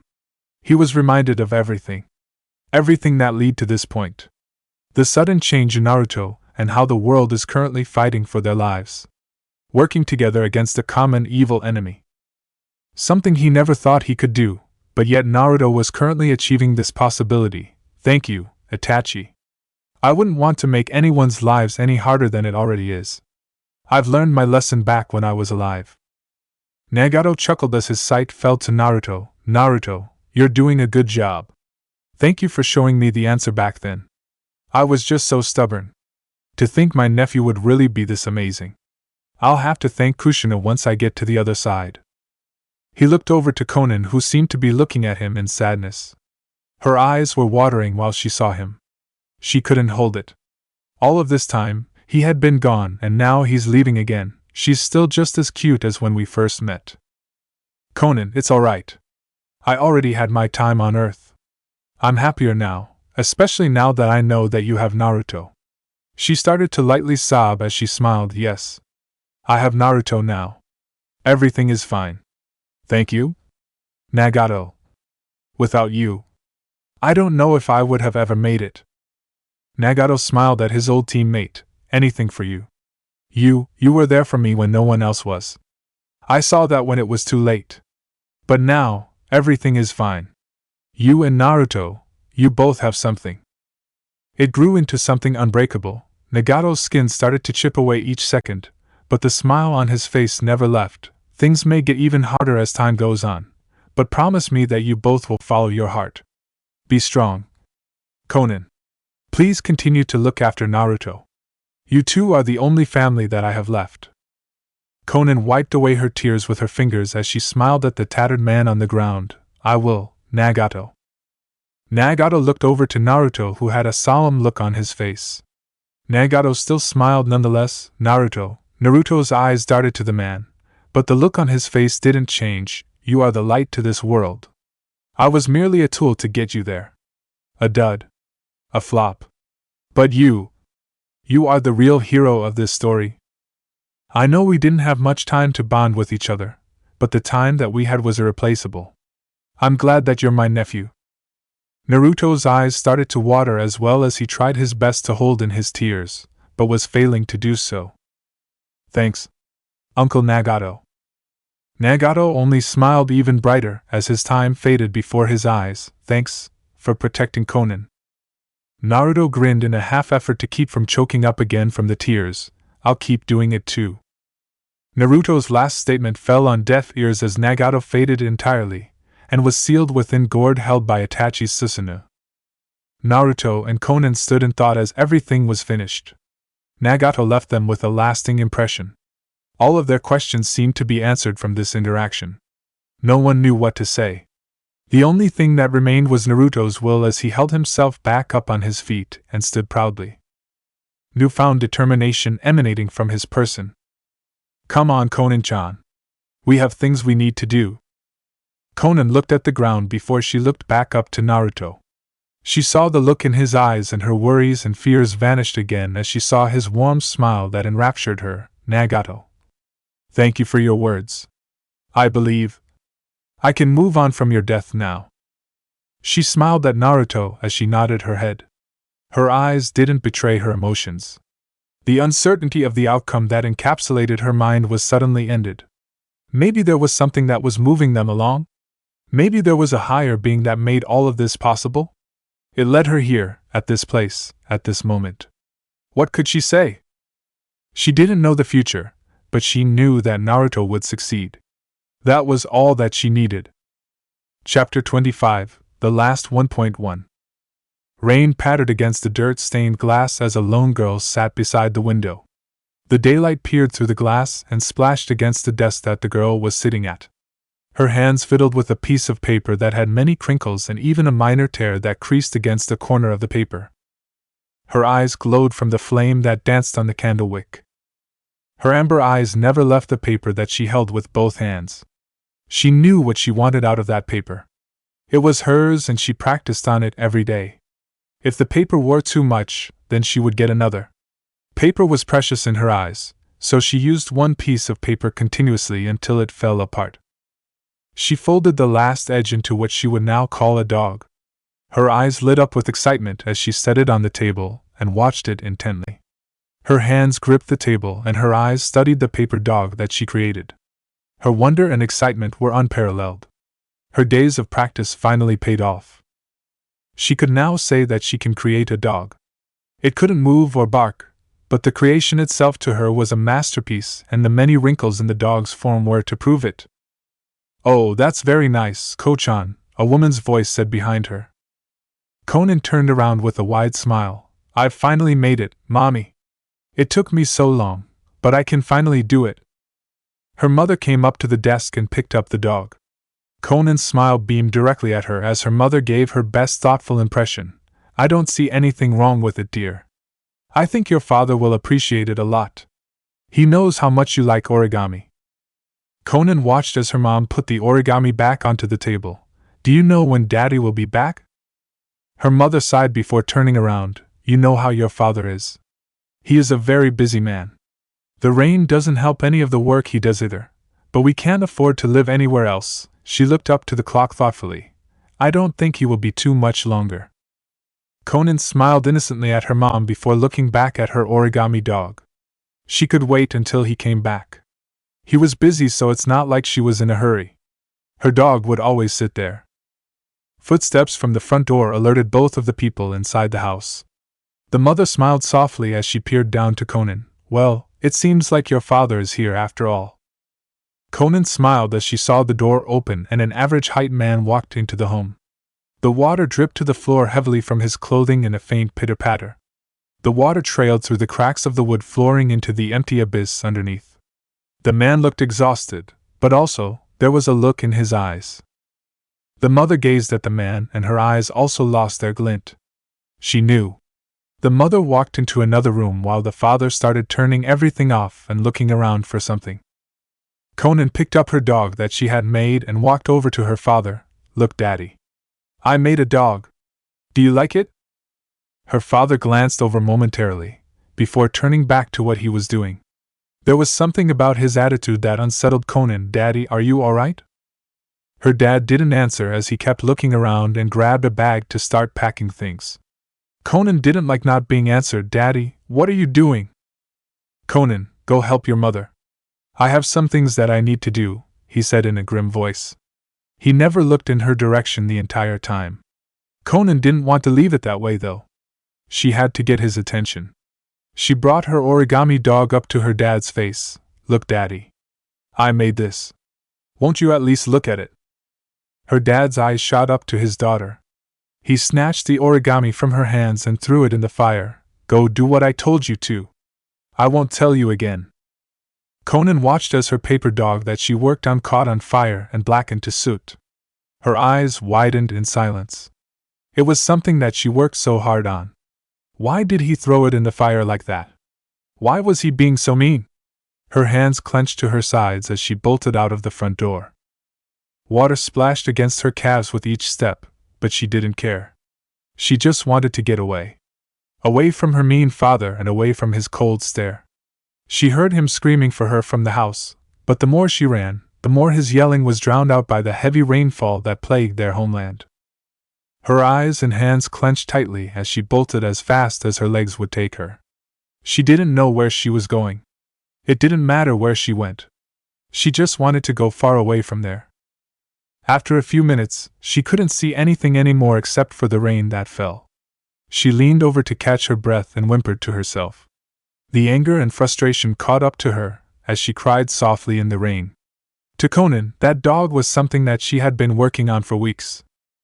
Her father made it one time to show her, and Konan tried her best to copy it. She thought it was so amazing that you could create something from only one sheet of paper. Her eyes looked down to her hands at the paper cuts that painted both of her hands. She worked so hard and her father didn't even care. Normally, he would be happy for her whenever she made something.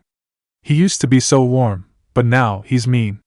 Regardless of how mean he was to her though, she could never say that she hated him or her mom. She couldn't do that. It wasn't fair.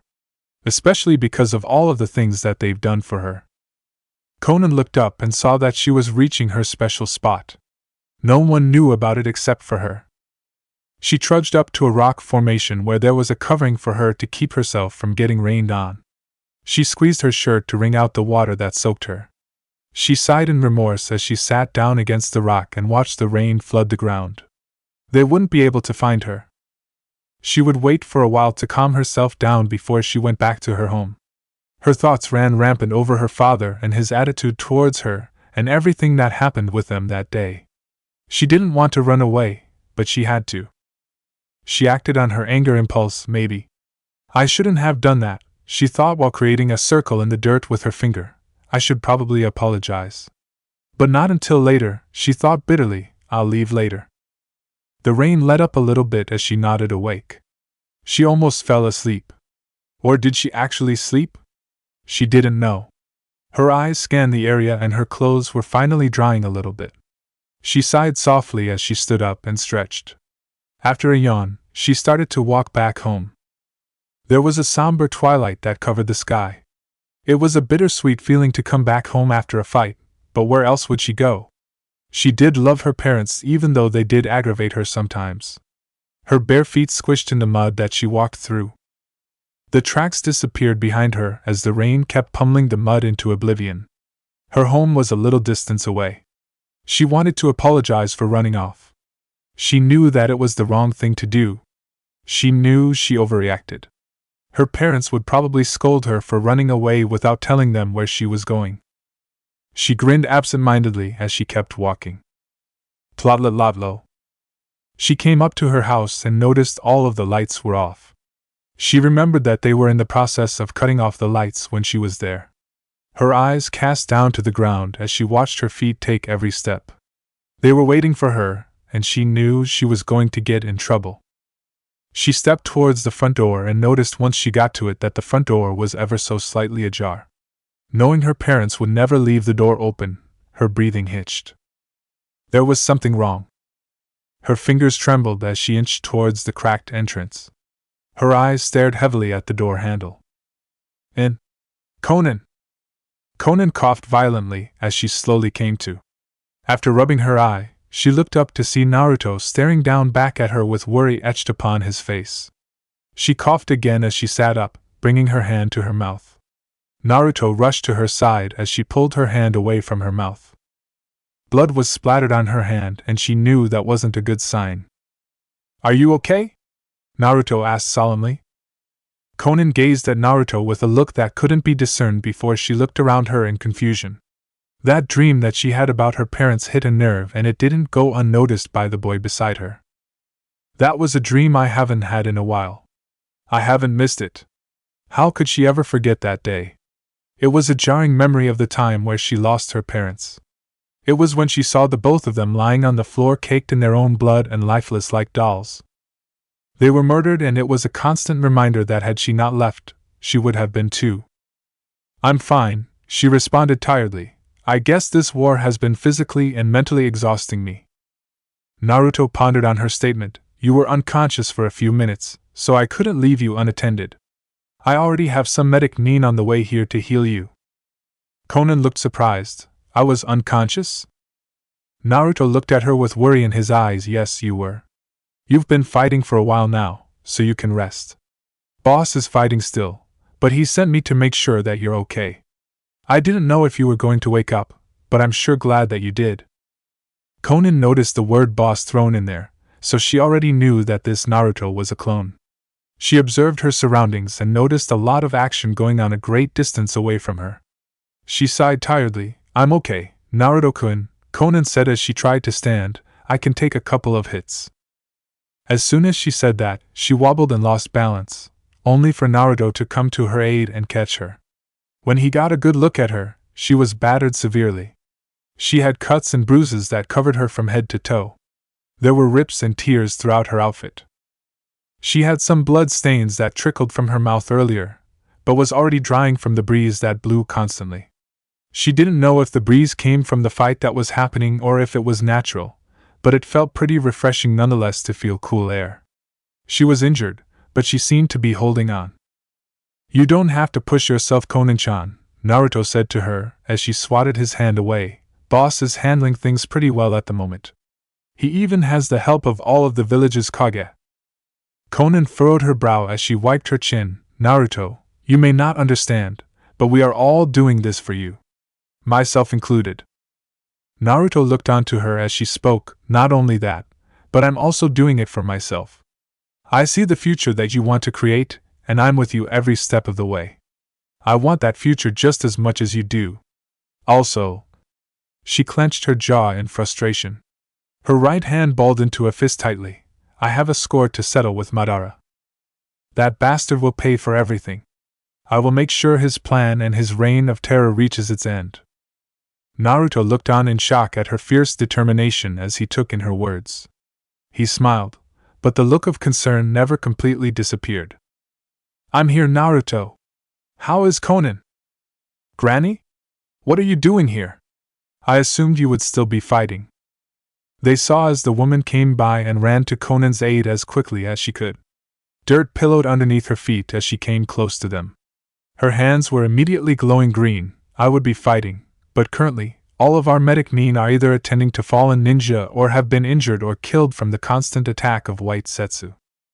If it wasn't for your thinking earlier and your shadow clones, it would have been a lot worse. I greatly appreciate the help you did for the medics." Tsunade smiled over to Naruto before she looked over Konan and her injuries. After investigating, she sighed as she went over the injured areas and began treating them. "I'm very surprised that you're standing from whatever happened to you. Your injuries contain some ruptured organs. I can heal it, but give me a few minutes."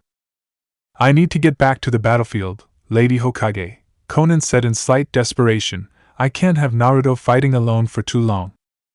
Tsunade's eyesight shot up to the battered woman's eyes. "You're not leaving until I finish healing you. You are in no shape to go back out there. If anything, you would make Naruto worry about you more than he already does. We can't distract him. He needs to maintain focus." Konan looked down as she grunted in pain from the healing that slowly repaired her internal injuries. She knew that Tsunade was right. She would just slow Naruto down and become a burden if she went out there with her injuries. She could only lay back and have the healing master repair the damages. What was Konan even thinking?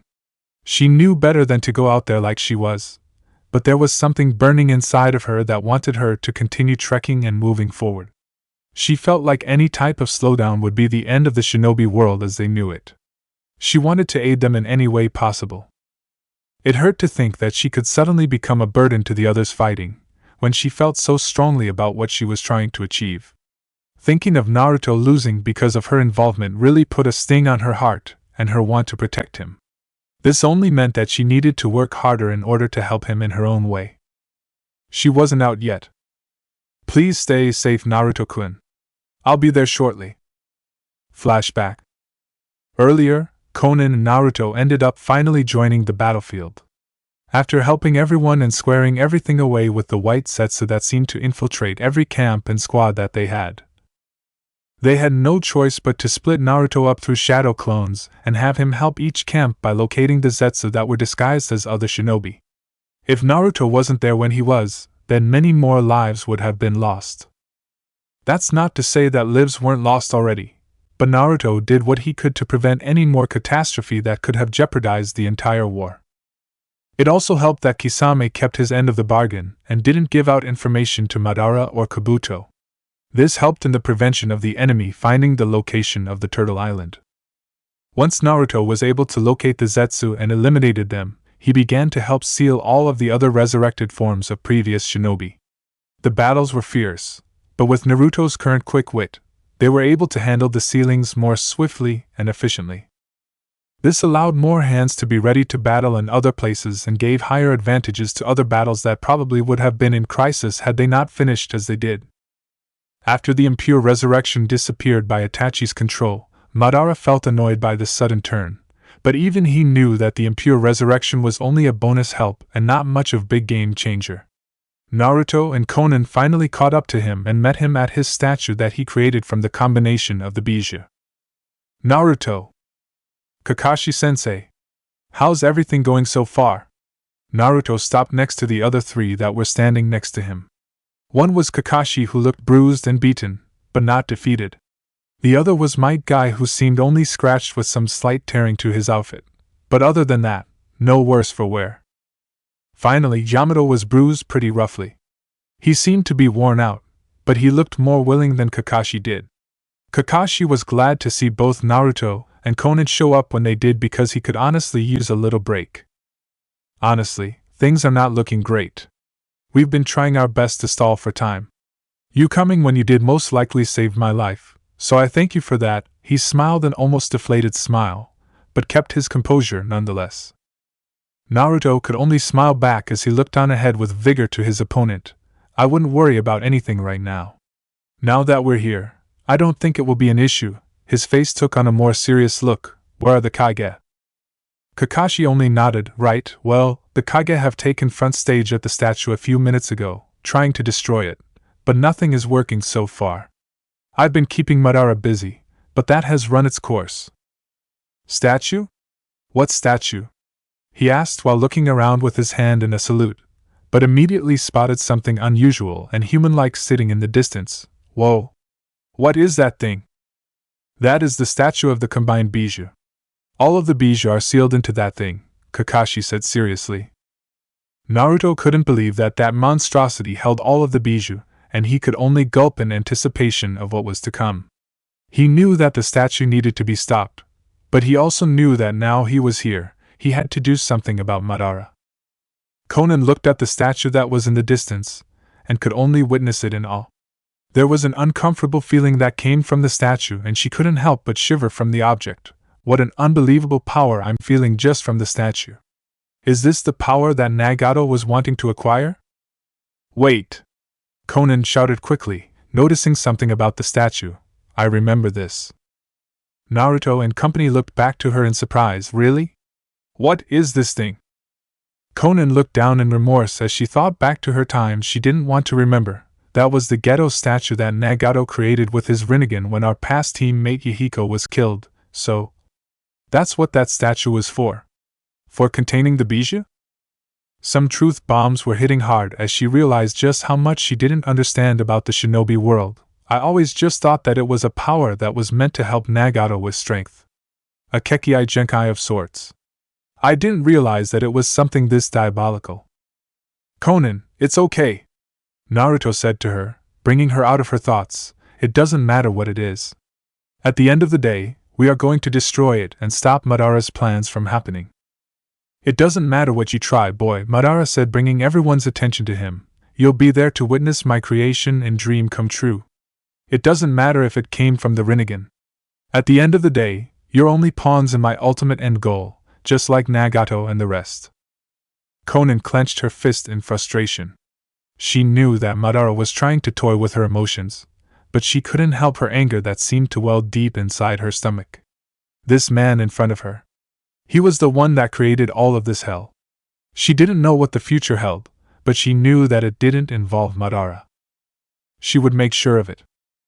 Konan smiled and chuckled softly, gaining the attention of the others around her and gaining suspicion from Madara. You think this is all some game, don't you? You think human lives are just a joke and worth nothing. Funnily enough, Madara, you've finally met your match when you came across us. If you think that we will lay down and die, then you're mistaken. Your defeat has already been written, but you just haven't noticed it yet. Madara eyed her angrily before he stanced himself to prepare for battle. No use in reasoning with the dumb and ignorant. Very well, if you think you can defeat me, then by all means try. But know this, his voice became darker, you will not win. Naruto looked on to the both of them and smirked before he got into a stance as well. Thanks, Konan-chan. You really made me excited to finish this guy, you know. Yeah, Kakashi said as he came back into a stance. I think I have a little more left in me as well. Yamato finally spoke up after listening to everything that took place. Well, maybe I can be useful somewhere? This is great. So much youth burns in everyone here. It's blinding, Guy yelled as he pumped his fist. Everyone prepared with excitement that they haven't had this entire fight. They knew what was coming. Let's go. Chapter 27, The Last 1.3. Madara laughed. He laughed more than he ever had in his life. A woman who thought she could outmaneuver and destroy him only fell to her demise. She was cast away a second time and finally gone from the equation. She was a major thorn in his side and tried to destroy everything that he worked so hard to achieve. His work to create the infinite Tsukuyami and cast everyone into a dream that would last forever wasn't so far-fetched now that she was gone. He knew that he had Naruto to deal with, but with the added efforts of Sasuke now conforming to his beliefs, he didn't have to worry about Naruto as much as he thought he would. Even if Naruto were to eliminate Sasuke, Naruto would have run out of power by then, and would make it easier for Madara to finish him off. Madara knew that he had this win in the bag. All he had to take care of were the Kage. He had been killing ninja left and right and causing mayhem with each attack. The ninja were always falling hopeless beneath him as he ran through them and ended their lives. He almost felt sorry for them and their weakness. Almost. Tsunade watched as the countless ninja were being taken out. Her teeth grit as she watched Madara savagely destroy waves and waves of shinobi. No one could do anything to stop this mass of power and strength that seemed to have come from nowhere. She was reminded heavily of how he stabbed Konan and left her for dead. Her fists clenched tightly in her reminiscing. What could she do? She felt helpless. She wanted to run to Konan's aid and help her, but Madara had already begun to devastate the area and countless people. She felt sorry for Konan but ultimately couldn't do anything at that moment to heal her. She needed to hold on to whatever chakra she had left, which wasn't enough as it was. Where is Naruto? Good question. Tsunade looked up shocked at hearing Madara before her. She saw him off in the distance perched on top of a large rock. His lone eye scanned down below him intimidatingly. Her eyes scrunched in anger as he butted in on her train of thoughts. She knew better though. She had to remain calm. She needed to focus. Naruto is off dealing with another person at the moment, Madara said in disinterest. Therefore, you and I will be fighting against each other. Actually, Madara gazed at each Kage lazily, you all will attack me. I'll at least give you a fair shot. Gaara was frightened by the sheer power that Madara seemed to have acquired. He knew something was off about everything that was going on. He could feel it in his bones. Almost like a lost feeling that seemed to be magnetically pulling him subconsciously towards Madara. You absorbed the bija, haven't you? Yes, I did. I've come ever closer to what you would call a god than before. I'm untouchable now, but I'm going to give you a fighting chance. Madara didn't seem interested in the fight at all. I'm only biding time anyway until the tree that you see off in the distance blooms. Then, none of this will matter. Everyone looked in the direction that Madara motioned towards and saw a giant stalk that grew out of the cocoon that was slowly burning into cinders. Everyone suddenly got an idea in their heads. Before you get any crazy ideas, Madara said boredly, I'm not letting you near that tree. You'll have to get through me first. Tsunade and the others grunted in aggravation. They knew it wasn't going to be easy. He already seemed too fast for anyone to keep up with. Even I, who was known as one of the fastest people in the world, knew that he wouldn't be able to keep up with the speed that Madara now possesses. He could probably distract Madara, but that wouldn't really do much good since Madara seemed to know how I was going to attack. Tsunade looked downwards and thought before she smiled. She sighed a long sigh. So, I guess this is how we go down. Everyone else looked towards her in interest to her words. Madara gazed curiously. I never thought that there would have been a day where I could have fought alongside all of the Kage here and every other shinobi village side by side. As comrades, she looked towards the other Kage and grinned, fully determined. We may not win this, but I'm not going to go out without a fight. She cracked her knuckles as she fell into a stance. Her 100 healing seal burst forth throughout her body. I will make sure that I at least slow you down before Naruto gets here. He will be able to stop you. Madara grinned as he watched the woman prepare to fight him, So you think that boy will save you all? He can't even save his own teammates. He is a failure, and I will see to it that he realizes that. Madara's tone shifted ominously. He will lose. Everyone looked at each other in concern and uncertainty before they gulped and smiled. They knew themselves that this war was about to be over. They could feel it in their bones. Whether they win or lose, it didn't matter. They were going to give it all that they got. The world was depending on them. A loud crash erupted as a new person arrived to the scene. Their golden cloaked forms shined brightly against the darkened night that they were bearing witness to. Clouds of dust kicked up around them as they shielded their eyes.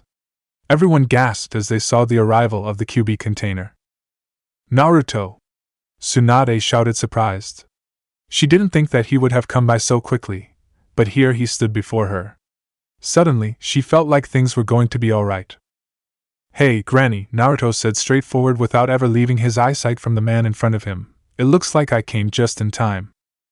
Whether you come now or later, doesn't matter, Madara stated matter-of-factly. You will lose this fight. Naruto's face slowly contorted into a rage-filled expression. There were so many things he wanted to say. They all rushed to his head, but he kept his cool, even if his face didn't show it. Madara noticed the look on his face and smiled devilishly. Oh, I see that you've noticed my handiwork. Unfortunately, Konan won't be moving for quite some time. She's finally gone from this world. This is all thanks to you. Naruto looked towards the man, but didn't say anything. The cool that he had was slowly melting away. Konan attempted to change her fate and make a difference in this war. Nothing that she did changed anything. She still died by my hands, and now you're closer to me. Madara shifted his eyes around the enemies around him before he continued. I will capture you and add you to my collection. Now that you're here, you'll have no choice but to submit to me. Either by choice or by force. Don't talk about Konan that way. Madara halted his talk before he smiled, realizing something. I guess you never really understood why I have such a hatred towards the Senju. We Uchiha have always hated the Senju. We attempted to work together to achieve a peace back in the day. But that peace was always fated to be short-lived. Naruto looked onwards in anger as Madara continued his rant. Every word that Madara said trickled more and more anger into Naruto. Once the Senju were wiped out, I had to find the outliers. There were others that left the leaf or left before the leaf was formed. Who knew that one day I would come across another Senju family in Aim of all places? Madara smiled as he kept talking. They had a little girl who didn't understand what it meant to be a Senju, and knew nothing about the war between us. That's why I had Zetsu posed as Leaf Ninja and I killed her family. Naruto, shocked at this sudden revelation, looked downwards in horror. Madara killed Konan's family and turned her into an orphan. She had to walk the wet roads alone and try to fend for herself. That thought angered Naruto greatly. You made Konan an orphan just for your sickening plans. Now you're getting it, Madara stated with sarcasm. I used her to make her form the Akatsuki with Nagato and Yahiko. I knew that with an Uzumaki child and a Senju child who both had hate towards the Leaf Village would be a perfect poetic justice to the Leaf Village that I hated with a passion. Isn't it ironic, having two of the Leaf's most trustworthy and valuable clans going against everything the Leaf stood for? Tsunade stood shocked at hearing this new information that sprung up in front of her. Out of everything that she heard, Konan's relation to the Leaf was more substantial. Konan is a Senju? She thought about everything that she heard about Konan and thought back on what just happened to her. Konan was another Senju and worked hard to turn around everything that has happened in this fourth war. She was a family member that she never knew about. Her whole world was flipped upside down at this sudden news. It made her regret that much more about Konan and how she left her there. Her eyes teared up. Naruto, I'd like to go heal Konan. Is she? Konan isn't here anymore, Naruto said to her, slightly choking on his words. It's too late. Tsunade frowned deeply in disgrace at herself. What did she do? Another family member that she could have connected with was gone. There was nothing that she could do to forgive herself for leaving her for dead. It's too late to have regrets, Madara said as he prepared himself. Time will cruelly keep moving forward. You can't change what's already been done. Just accept your fate. Naruto, angered by Madara's statements, chimed in, you know. I remember someone who told me about fate. He told me that I couldn't change destiny. That I will always remain that failure or loser that I was, but… Naruto looked towards the enemy ninja. Look at me now. I've never believed in fate, destiny, or whatever else you call it. Naruto chuckled softly while he reminisced. Konan always called me the prophetic one. The one who would change the world and make a difference in everything. Naruto pointed to his chest and looked at Madara with resolve. I don't believe I'm a child of prophecy. I'm just Naruto. But I do believe in my master's will. I come from a will that has been passed down to me from my master, Jiraiya. Naruto pressed his thumb harder against his chest. I'm the last one. The last person to carry on my master's will and will find that answer to peace that he searched his entire life for. Konan's death will not be in vain. Her desire for peace will live on in me as I finally defeat you. Madara looked onwards with a frown. It looks like he definitely isn't going to quit by choice. I'm going to have to put him in his place. I'm going to beat you, Madara. You've been plotting and scheming for far too long. This is our time. You have already outlived yours. We are the future generation. You shouldn't look down on us. If that's what you think, then come at me, boy. I will show you what true power is. Naruto rushed towards Madara in unparalleled speed. You'll pay for everything that you caused. I'll make sure of it. Plotlet low. Konan's eyes opened blearily to a clear blue sky that seemed to stretch for miles. Blades of dark green grass tickled her palms as she breathed in a breath of air that seemed more fresh than the blood-stained atmosphere that she was currently fighting in. She sat up off of the ground and rubbed her eyes as she tried to gain her bearings. Her thoughts immediately came crashing down upon her as she remembered what she was doing. She was fighting a war. She was fighting for everyone's sakes against the evil Madara. What happened?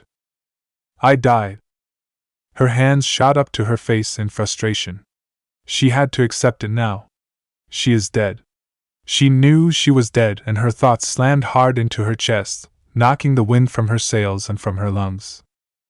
Her breathing contorted as she gripped the middle of her vest in a fervent attempt to stop the tears that were starting to pour from her eyes, but she couldn't hold it. How could she have been so dumb?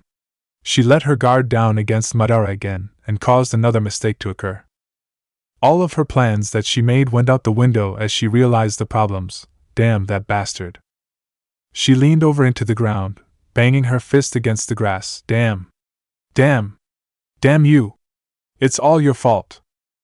Her tears escaped as she finally let go the frustration that her arch-nemesis created. You created this entire mess and caused everyone so much pain. You killed my parents, you fucker! Her teeth grit as she tried to get rid of the torture that she felt, but it was eating her up inside. Her head rested against the ground as her hair splayed across the grass. She heaved into the ground and choked on her breaths. It broke her up inside, being reminded of everything that happened and knowing that the entire thing was caused by one man with a plan to plunge the world into chaos just so he could envision a world with true peace. Her tears continued to spill forth as she let everything out. Sorry. I'm sorry. I'm sorry. I'm so sorry, Naruto. I really hope you can continue on without me. I failed you. Hey, why are you so down? Her eyes widened as she sat up. It was a voice she hadn't heard in a long while. She turned her head and saw a familiar face that seemed to have never aged a day. Jiraiya-sama? Hey there, kiddo, he said while walking towards her. A gentle smile was placed on his face. It's been a while since I last saw you, but you're just as beautiful as you were then. Her hands wiped against her tear-stricken face to try and remove the stains. She was too shocked to speak as tears threatened to burst through. Hey! Easy on the waterworks, Jiraiya said while throwing his hands out. You're going to make me look like a bad guy here. She ignored the man's statements and ran to him to give him a bone-crushing hug. So many emotions were spilling forth as she tried to quell her sadness and despair from seeing her dead mentor once again, but it couldn't be stopped. Once the world and all of the conflict that came with it were wiped away as she stood there in purgatory with her old sensei, she couldn't help but feel a need to let go of her past and run to her sensei to find that old feeling of family again. Jiraiya, while surprised, embraced her back fully as she sobbed into his chest. Hey, it's okay. Everything is okay. After another minute or two, Konan broke off of Jiraiya and apologized to him for the affectionate contact. He merely brushed it off. He knew the way Konan felt about him without even having to say anything. I bet you're wondering why I'm here, he said, knowing that she was curious for this sudden contact with him. She merely nodded her head as he continued, well, there's no easy way to say it except that you died. You're in the afterlife, or rather, a purgatory of sorts. I don't really get it either, but that's just how it is. She looked down quietly as she evaluated her situation. I'm also here, he started again after noticing her distress, to guide you properly to make sure you safely make it. Noticing a question starting to form on her tongue, Jiraiya continued, although you probably expected your parents, he waved his hand, sorry, but I specifically asked them to let me meet you alone. Well, maybe not entirely alone. What? Konan asked, confused. Grass crunched against the ground as another man walked up to the both of them. His hair was a dark shade of red and Konan had to do a double take to see who was coming up to her. He wore a black cloak that had no more Akatsuki clouds, and he looked younger than he did when he was alive. Nice to see you again, Konan. Nagato, Konan said with shocked sadness. His smile stretched from ear to ear as he walked closer to them. I'm happy to see you again, although, I wish it were under better circumstances. His smile faltered as he continued, how has the war been? Oh, that's right, Jiraiya added as he brought his hand to his chin. Nagato briefed me on this war that you guys are currently fighting. It must be pretty tough. Who would have thought that one man would have this much power? He smiled as he looked back over to Konan. I'm impressed that the Shinobi Alliance was formed. Of course, the world would need a common enemy to put aside their differences. It looks like peace isn't that far away after all. Nagato nodded. Jiraiya-sama is right. The war seems to be the key factor to helping prevent shinobi wars for the foreseeable future, possibly longer. Konan threw her eyesight to the ground as she clenched her fist lightly. I don't know if Naruto-kun can do it on his own. This war, the enemies are very strong. Her hands trembled as she recalled the events from before her death. Since I've died, Naruto-kun has to fight two enemies on his own, and it's all my fault. Nagato and Jiraiya looked at each other before Nagato spoke. You really care for him, don't you? Konan shot her gaze to him immediately after that comment. It's not like that. Nagato sighed as he stared into her eyes. We've been friends for a long time. Did you not think I noticed when you started showing feelings for Yahiko? He watched as she darted her eyes around, avoiding his own. You helped with that too? Nagato softly laughed, of course. Why did you think I wasn't around often when you guys were together? I even gave you both reasons to do things together at times. Konan lightly blushed as she recalled the events she had with Yahiko. Now knowing that Nagato had something to do with all of that time they conveniently spent together, she felt embarrassed over this new information. Is that right? Jiraiya guffawed loudly as he slapped Nagato's back. Even though you were so quiet back then, look at you. Good job. Nagato winced at the sudden slap. Thanks, Jiraiya-sama. But I don't have feelings for Naruto-kun like you hope them to be. It's just a friendship. Nothing more, Konan stuttered. A friendship that you so purposefully forced to keep the status quo. Nagato sighed again. I know that you like him. You may even love him. I've seen it just from the interactions alone. You may be in denial, but I can see the way you look at him. Surprisingly, you wear your emotions on your sleeve a lot more these days than before. You don't understand. Konan shouted as she turned to them with clenched fists. Can you honestly say that you would be okay with crossing the line? Do you even know what kind of torture that is? Konan turned her sight to the right. You have no clue what type of thoughts and ideas cloud my head. I've been thinking about this for so long, but I can't commit to something like that. It just isn't right. Look, Jiraiya mentioned, trying to butt in on the conversation, I can honestly vouch for the brat. He may be loud and annoying sometimes, but that kid is a good kid with a good head on his shoulders. But that's the problem. Konan shouted to the both of them, making them flinch slightly. He is a kid. I'm many years older than him. Maybe if he was in his 20s or something, then I wouldn't mind as much, but he just turned 17. He's already 17? Jiraiya asked. surprised at this sudden news. Wow, time really flies in the afterlife. But anyway, Jiraiya shrugged. I say, so what? The kid is obviously 1 year away from being 18. Not really that far from an adult, to be honest. Plus, when he signed his life away at the Ninja Academy and became a ninja, he already became an adult to the eyes of the public. Even if you were to consider it wrong, it wouldn't really be wrong. Now you're just using technicalities, Konan brought up with aggravation. He could have a much more meaningful and fulfilling life with someone else besides me. Why bother with someone like me anyway? I wouldn't deserve him. So you admit that you like him then? Jiraiya asked, smirking. Konan looked over to Nagato and saw that he was smirking as well. Then, anger began to boil in the pit of her stomach. For some reason, something broke inside her. Maybe it was the smiles that they geared towards her. Maybe it was them playing her like a fool. Maybe it was the constant battle between them about her affection for a certain Uzumaki. Maybe it was the fact that she was in the afterlife, and nothing really mattered anymore since she couldn't do anything about any of it. But she clenched her teeth. She's had enough. All right. Yes, okay. Her hand flew up to her forehead before she yelled again. These were things she needed to get off of her chest. You want to hear it, then you'll hear it. I like him. I can't believe I'm saying this, but I like him. I actually have fallen for him.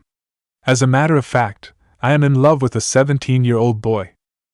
Her hands covered both of her eyes. I've thought about things that I wouldn't normally think about with him.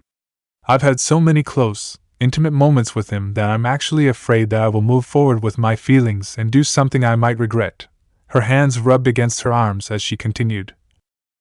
The times we shared together have shown me something that I haven't had in a long time. There's a certain warmth that envelopes me whenever he's around me. I can't describe it. Nagato and Jiraiya looked to each other before she continued her rant. I've tried to play it off so often because I knew in my heart that no matter what I did, that I would never have that relationship with him. Even if I did, I felt in my heart that it wouldn't last long because he would always rather find someone younger than I. Just what is wrong with me? I can't believe I'm saying all of this. Konan. No, she shook her head and squeezed her eyes shut. I've given up on love a long time ago. Ever since Yahiko passed, I never wanted to fall in love again.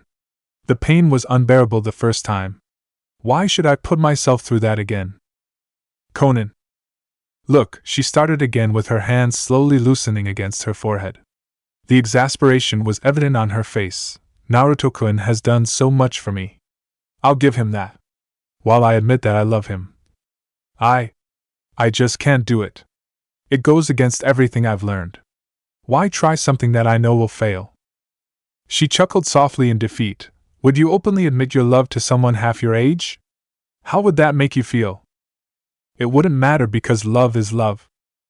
Konan's eyes widened as she turned around and noticed a new figure presenting himself to the group. A man stepped up with carrot-colored hair. His attire consisted of similar clothing to Nagato, reminiscent to the old days of Akatsuki. When I fell in love with you, I never cared about your age. All I ever cared about was you. Why, Yahiko? Konan whispered as she walked over to her ex-lover. His face showed a warmth and determination that she used to see on his face all of the time. That same face of someone who showed concern for her. Konan, I know it's been a long time since I passed away in the ninja world and I'm still sorry. I also know because of that, you blocked your heart to keep yourself from feeling the pain after my death. Yahiko smiled as he kept talking. You have another man who's willing to love you for who you are. Why wouldn't you reciprocate his feelings? You too? Konan, feeling shocked at Yahiko's sudden questioning, responded quickly, I'm just too old for him, Yahiko. Even you should understand that.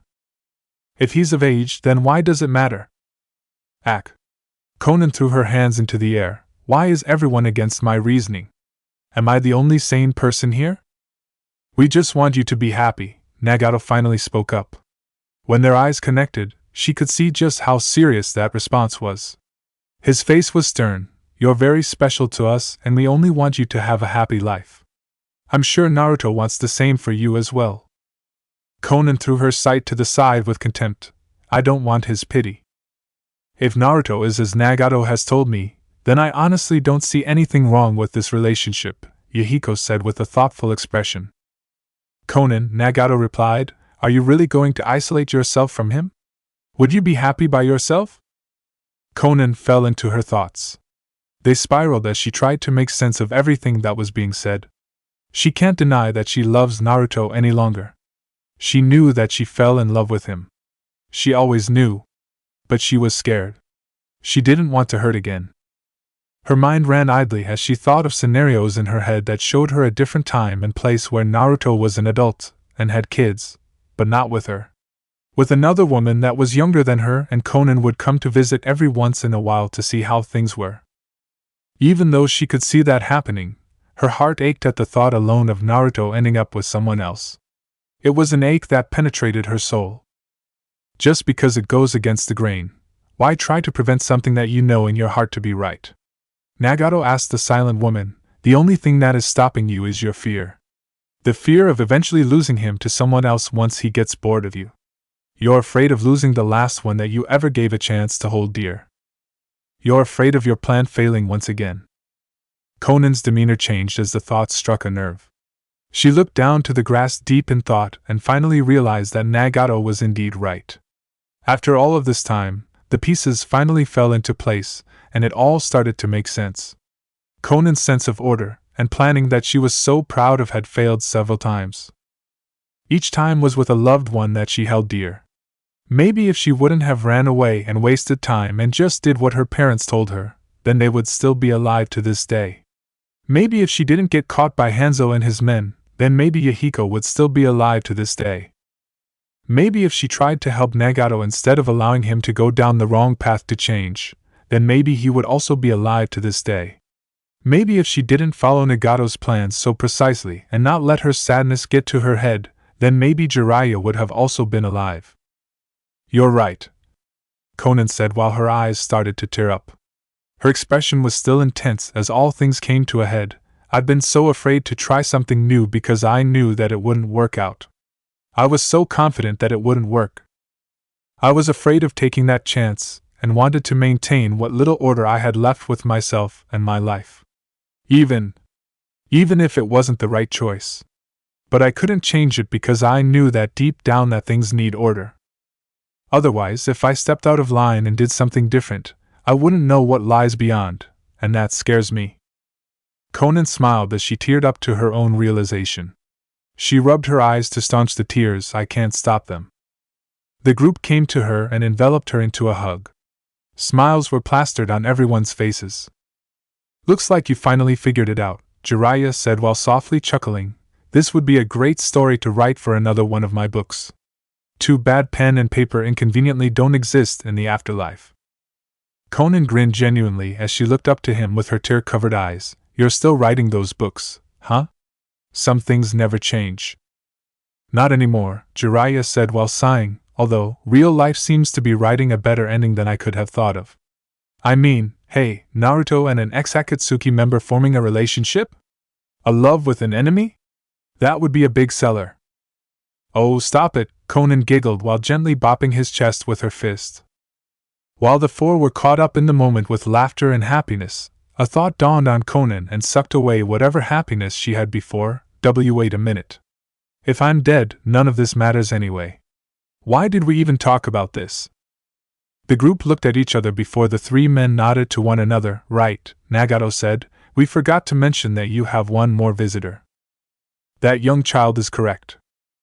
Konan turned around suddenly to the voice and noticed an older-looking man with a goatee floating behind her. He looked to be in his 70s, but had a presence that screamed godlike. Who are you? Konan asked, bewildered. His aura was calm for an older man and he seemed to be very wise, but his aura also seemed large and threatening. Almost like someone who could permanently delete you from the universe. It was a strange feeling. My name is Hagoromo Atsutsuki. People from your time tend to refer to me as the Sage of Six Paths. Sage of Six Paths? Konan yelled. Konan knew exactly who the Sage of Six Paths was. He was a historical figure who was someone that was revered to be a god that helped form everything that exists today. Konan didn't know what to do in this instance, so the only response was to leave her mouth slightly agape. That is correct. Do not be frightened. That's right, Konan. Jiraiya started back up. He has come to help you. Konan gazed upon the floating man as he watched her with peculiar eyes. Her curiosity got the better of her as she pondered, why do you need my help? You have a quick wit, Hagoromo mentioned. I've come to help you, but not without help of my own that requires your assistance. Quid pro quo, he stared intensely at Konan. I'm afraid Naruto doesn't have much time to live. What? A collective shout was heard, but Hagoromo continued, while Naruto Uzumaki is indeed strong, he doesn't have the power to fight these enemies alone. The rest of the shinobi world has fallen into chaos from a large army of white setsu, and controlled forms of all of the bijou. The only ones still fighting currently are a handful of shinobi, your village's leaders, and Naruto Uzumaki. Konan looked conflicted as she tried to process this new information that the sage was telling her. But what can I do? I'm currently dead with no way to go back onto the battlefield, unless you have a way to bring me back there? Naruto Uzumaki is unknowingly reviving you as we speak, Hagoromo told them all. Konan seemed to be startled by this. He is? Yes, it seems something that he is wearing is delivering pure chakra from Kurama into your system. We only have a few minutes before you are fully resuscitated. Something he is wearing, Konan murmured before she gasped, that chakra rod piercing. This is so we always know where the other is. I'll always be able to find you no matter what danger you're in. Don't worry. I'll protect you. I promise. It's a piercing that he put on during the war. He gave me one as well to replace my older lip piercing. Apparently, it has more use than we thought before. Indeed, Hagoromo said as he continued on, I've come to realize something while watching Naruto and other descendants of mine fight. That is why I'm going to grant you something that you can use to help Naruto turn the tides of war in his favor. Konan looked confused as the sage extended his hand. Come now, child. I must apply this power quickly for we do not have much time. Konan, with reluctance, walked over to the man knowing that time is of the essence. She couldn't afford to make another mistake, especially after everything that has been done so far. She wanted to help Naruto again, and she knew that this time, she wasn't going to fail. This needed to be done. Hagoromo reached out with 2 fingers and gently pressed them against her forehead. After a moment, a surge of power seemed to spring forth, entering her soul and coursing throughout her body. A godly euphoria swept through her senses as Hagoromo continued to apply this power to Konan. She didn't know what it was, but she hoped that whatever the sage was giving to her would be beneficial to the fight that was about to take place when she comes back to life. After the transaction between her and Hagoromo, what was left was a faint red circle that seemed stamped directly in the middle of her forehead. She could feel a faint burning itch where the circle lay that seemed to not go away. What is this? When you awaken in the living plane, Hagoromo began, your powers will immediately take hold. Lest you be consumed by the power from the sudden change, I strongly advise to withstand the temptation of your newfound power to control your actions. The power is something similar to that of what my mother Kaguya herself had to endure. Although, her power was 1,000-fold of what you will experience when you awaken. Do not take it lightly. Konan nodded her head as she took in this new information. She was given a power that would want to control her, but she knew better than to let that happen. There were many things that she must do and she couldn't let something like this stop her now. I understand what I must do. Konan looked over to her group and saw them all smiling with newfound confidence. They could see the reaction on her face and knew that she knew what she was doing. Hey Konan, Jiraiya said softly while smiling to her, you have a bright future ahead of you. I know that you'll do the right thing. You were always the smartest one of the group. Hey, I take offense to that. Yahiko yelled at his sensei as the older man laughed. Nagato started talking as the 2 others bickered. Hey, I know that we are all in the afterlife, but you do have one more person that we all support. Naruto-san will take care of you. It's what I always wanted anyway. But... Nagato looked down shortly before he looked up again with a smile. We all want you to be happy. Whatever you might decide. We will support your decision. Nagato is right, Yahiko said as he stood in front of Konan. We all just want you to be happy. You deserve it. Just don't show up here again until you're old. I don't want to see you here too early. Live a long and healthy life. Yahiko. Konan whispered with a smile. Her eyes started tearing up again. Thank you all. I won't hold back. I know what I must do. The resolution was clear on her face. It was almost as if she had found peace that she had been searching for all of this time. Nothing more was said as Konan slowly faded away from spiritual existence. With Naruto. Naruto was trying his hardest against Madara, but it seemed with every punch, kick or swipe, he just easily evaded everything that he threw at him. Even his jutsu that he was well known for, like the Rinnegan, or even his new techniques with Bija bombs wasn't giving him enough leeway to keep the odds in his favor. He didn't realize just how strong Madara actually was. It was almost like he underestimated him, but he didn't want to let that get to him though. There were things that he needed to accomplish, and that involved saving the world first from this crazy guy who decided to destroy the world with him. Naruto, I've already told you. You can't do anything to me, Madara said as he chuckled darkly. Why try to fight inevitability? Just give up. I will see to it that this world ends. And I've told you that I won't give up. How hard is that to understand? Naruto said with arched eyebrows and temporarily out of breath. I'm sick of your attempts to change me. I know I can make this world a better place without lying to myself with dreams. Ironically, you will also be the cause of the world being better in the process. Be proud. Naruto started gathering a black mass within his palm. A sphere that looked eerily similar to the Rinnegan. He launched toward Madara with great speed. Madara, on the other hand, generated a sphere of his own. You're not very bright. I'll just cancel it out with my own like before. Madara darted towards Naruto with the Bija bomb sphere in his hand. His eyes were darkened as he leered at the boy that was homing in on him. Naruto smirked as he collided his Bija bomb with the opposite bomb. Madara didn't know, but Naruto changed his Bija bomb this time. Who knew that doing something simple like adding senjutsu to it would make so much of a difference? A different reaction than his previous attempts happened as suddenly, a bright light erupted from the collision. A screeching emanated from the two balls hitting each other until a loud blast thundered through the area with a deafening roar. Madara's screams were overshadowed by the explosion, and the light that once blinded suddenly went dark and silent. After a few moments, Naruto looked around and took notice of his environment. He was standing somewhere in an empty void. He didn't know where he was and he couldn't hear or see anything. Hello? He shouted to no avail. His calls were falling on deaf ears as he made attempts to reach anyone. Is there anyone here? After hearing silence, he kept walking. He flared his golden chakra cloak hoping to see if anything was around, but he couldn't see much better than he could without the cloak. But with his slight fear of being completely in the darkness, he left his cloak on, so he could at least see his own body. After walking for what felt like 10 minutes, he suddenly started hearing something. It sounded like a woman. Or it could have been a little girl. He didn't know, but he could hear it coming from what sounded like a direction to his left. He turned that way, hoping to find something that could help him get out of this black hell that he seemed to be in. I can't protect him. Why am I so weak? Naruto began to notice that he could finally hear what she was saying. He heard her crying and suddenly felt melancholic towards her. My only hope lies in Naruto now. He will bring that man to his end. I just know it. He is the true embodiment of light itself. She said my name, Naruto said surprised.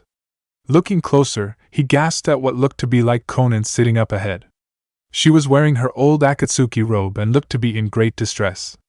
He was a little suspicious, but he couldn't stop himself in wanting to reach out to her. How could he not?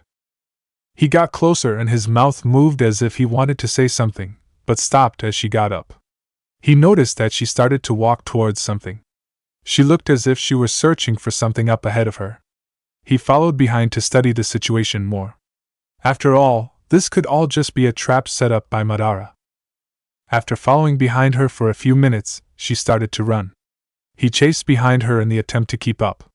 She looked desperate, and seemed to be pushing herself to reach whatever it was that she was trying to get to.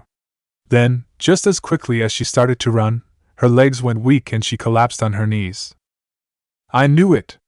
I'm pathetic. I can't do anything right. Why is everything so difficult? Konan pounded her fist on the black surface she was sitting on and brought her knees to her shoulders and wrapped her arms around them, resting her head on her knees. I should just die alone. Hearing that, Naruto's heart broke for the woman. After hearing her spilling her emotions forth, his eyes started to moisten as well. He knew deep down that Konan was having trouble with herself. He always knew that there were some things that she never wanted to talk about with him. He saw her crying many times. Some of these times were when she would do it in front of him, others were times where she thought she was alone. He knew just how much of a difference that he had on her life. Life never seemed to be easy to her, and he couldn't help but feel sympathy towards her and her reactions. I should help her. Even if this is a dream or if this is a trap, I should do something about this. It wouldn't be right to leave it alone. A couple of moments later, a figure placed his hand on her shoulder. Hey Konan, you shouldn't give up. Konan slowly raised her head up and revealed puffy eyes and cheeks. But it wasn't the Konan everyone now knew. This Konan took the form of her 12-year-old self in an oversized Akatsuki outfit. She looked up and widened her eyes at who she saw, and Naruto? The figure looked down at her with a wide but warm grin. He was a golden color with a golden cloak with bright golden flames that danced around his form. He also bore black tattoo-like designs on his torso that was unknown to Konan. Of course, she recognized him entirely once she saw the whisker marks etched on his face. I know you want to just forget everything and I understand that, but if you do that, then you will never know what will be in store for you, he replied warmly. Konan looked at him for a moment before responding. His presence was astounding. She had never seen him like that before. His appearance was calming in a way as well because only a few moments ago she was so tired of it all. But now it was as if something was different. But Naruto-san, how am I supposed to have anything in store for me? I died, the blue-haired girl replied in question and looked like she was going to choke on tears again. Naruto placed his hand to his chin as if in thought. Yeah, I suppose you're right. You seem to be in a pretty bad situation. That's what I thought. Konan replied in anger. Even you don't even know how I will ever live again. I knew I should have never believed in you. You're just a big fake who never knew the realities of life. Naruto stood there silently as he took in all of her insults. He looked at her with an impassive face. I never knew you thought that about me. Konan cried to herself as she sat there. If you truly feel that way about me, then I guess I will just. No! Please stay here. I'm sorry, Naruto. I don't know what to do, she replied, making Naruto stop midway in his turn around. Naruto walked over to her with his brightened aura following him. Konan-san, you are a strong woman. You already know what you must do. You knew the entire time. Konan looked back up at the now grinning Naruto and pondered momentarily. What did he mean she already knew? Unless I should help to defeat Madara. Naruto gave her a wider grin that turned into a foxy smile. Exactly. Did you think I could kick his butt without you? You know everything about him. You know his moves, his weaknesses, and what he is planning.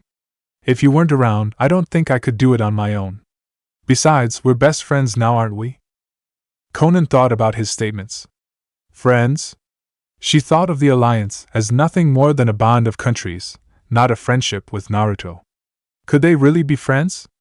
She smiled at the thought. Another friend.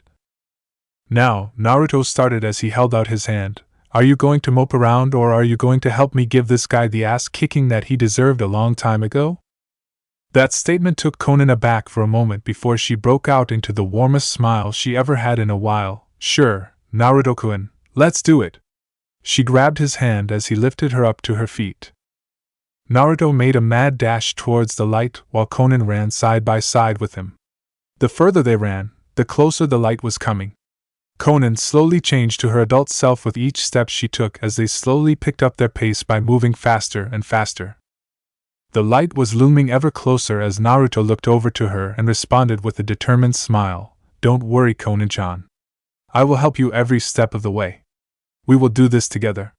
I promise. Konan returned the smile and a light nod at her friend as they gained even more speed that was fast enough to break the sound barrier. Suddenly they came to the giant light as it encased both of them and consumed their masses. // Chapter 28, The Final Fight. The scenery changed around Naruto in what could be described as a transcendence of some sort. Coming from that black void with Konan, teleported him to another place that he had never seen before. What turned from a bright white light, evolved into a milky pearlescent void that amazed him. "What are you doing here, brat?" Naruto turned to his right and saw the 9 tails looking down to him in curiosity. Kurama? Kurama, is this your human? Naruto, shocked again, turned behind him and saw another Bija that was standing before him. Actually, there were many that were positioned around him. 9 different Bija in total. Actually, I was the one that summoned Naruto here. All of the Bijus suddenly reeled back in surprise as they witnessed an older man with a goatee suddenly approach them all and head to the center, closer to Naruto. Naruto gazed at the other man in uncertainty. He had never seen this man before, and just for the added fact of having him suddenly show up in this alternate plane with all of the Biju, had him interested in what was happening. "Who are you, old man?" Naruto asked calmly.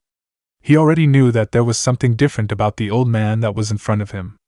He could feel some kind of godly power coming from him and instinctively held back. He didn't know why, but even he felt nervous at this man's sudden entrance. "Naruto, have some respect.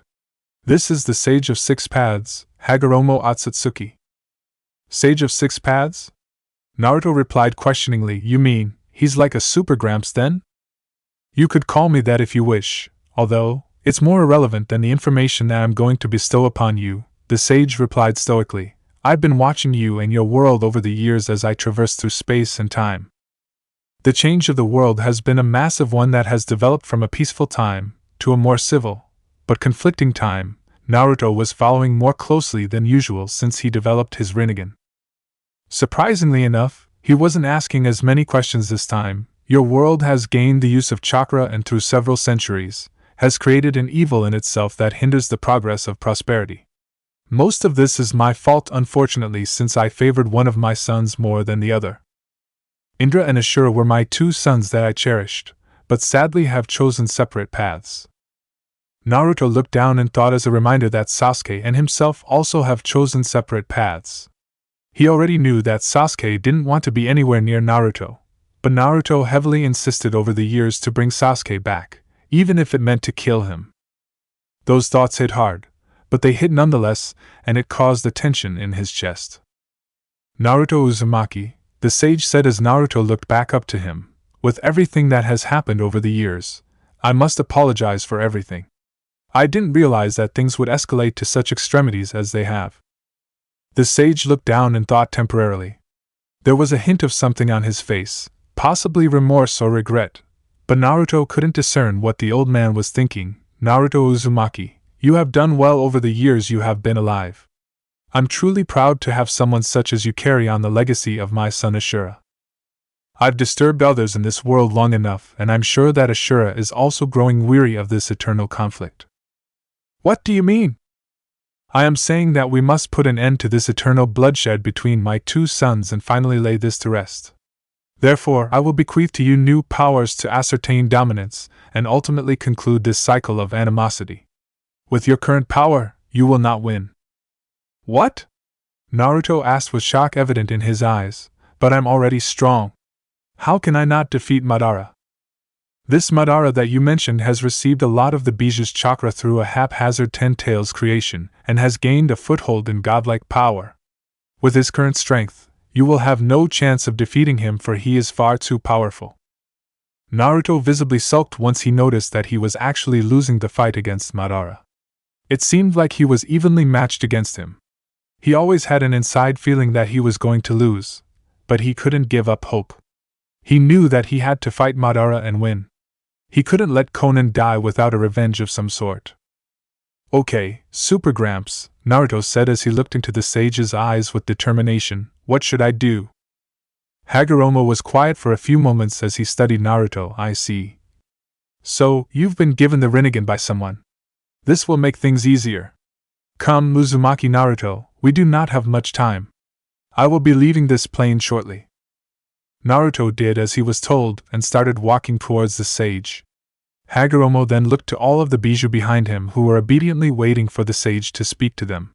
He could see the wonder in their eyes, but he knew that he couldn't do much with them at the moment. A sad smile swept across his face quickly as he began to speak. It's been a long time. I'm sorry to have left you in this state, but mortality is something that cannot be stopped. We didn't think that we would see you again, although, Kurama looked over to Naruto and thought before he smirked, we found someone that is similar to you. Hagoromo quietly eyed the creatures before smiling softly at their response as they all nodded their heads. Even through their short interactions with Naruto over the course of the war, they could feel something different about the boy that was trying so desperately to save them. Then, there is something that you all must do. Hagoromo smiled sullenly at the beasts. Connect your chakra with Naruto. He will need your power to help end this charade and start a new chapter. The beasts looked at each other, questioning their creator's motives, but ultimately complied. They all reached an appendage out, and the ones who had hands balled them into fists. Naruto looked to all of the bijou strangely before a thought struck him. He was reminded of the time that Bee and the Eight Tails both would always bump fists.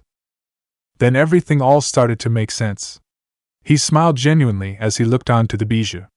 He formed a fist as well and began to tap every single fist that was out. Naruto, syncing your power to the others is important. It makes sure that everyone has a connection and will never be separated. I used to be that link when I was still alive, but since I have passed away and there hasn't been another, I believe it is time for you to carry on my position. Hagoromo reached his hands out. There are 2 more powers that I would like to give to you. Once I give you these powers, I will have to leave this plane for I will not have enough spiritual energy to maintain my form. Kurama quietly thought about his creator's motives. He knew that he never truly understood his creator, but he always knew that there were things that Hagoromo was always hiding. He couldn't really do anything about it though, because to go against his creator who gave him life would be absolutely ridiculous. He knew that the sage was planning something, but he couldn't determine just what he was thinking. The sage always seemed to have some idea of how the future will play out, and Kurama knew that he was planning something to help that future come to fruition. Maybe it would be wise to carefully consider it and leave it alone for now. Naruto watched as Hagoromo placed 2 symbols on his hands, 1 in each palm. He also felt a sudden burning in his left eye that increased in intensity. The feeling left his eyes watering, but he could feel something new emerging from whatever was being done to him. He felt a new surge of power. It was something that he couldn't quite understand, but could just feel. It was a feeling of newfound confidence that he didn't otherwise have before. His eyes looked over to Hagoromo before he gazed down to his palms. A sun was etched on one hand and a moon was placed on the other. These powers, the sage started up, they will help you turn the tides of the fight in your favor.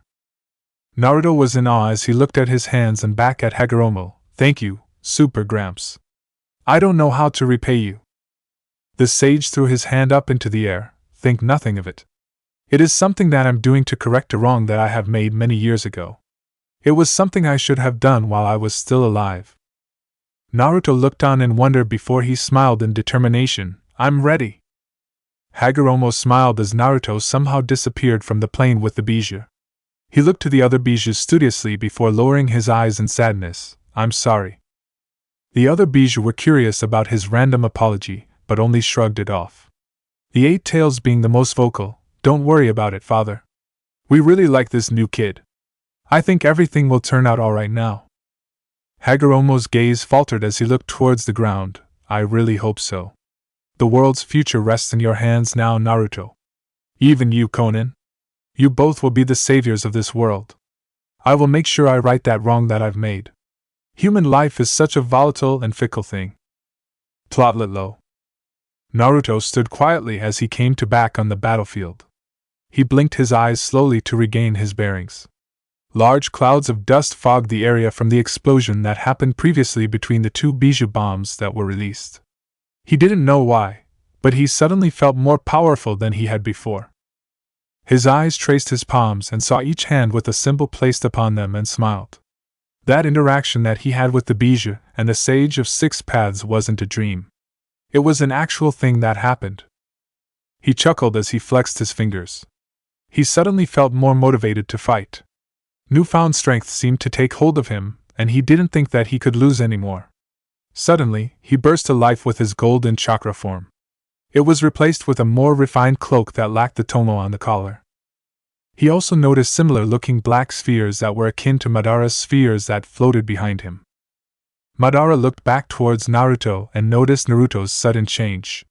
His eyes darted to the spheres behind him and the sudden change in attire. His eyes lowered in discontent. Naruto seems to have done something. I don't know what it was, but it seems like he's gained more power. Madara stood watching the boy who was looking at himself in awe before he leered back towards Madara. Although Naruto looked more confident than before. What happened to you?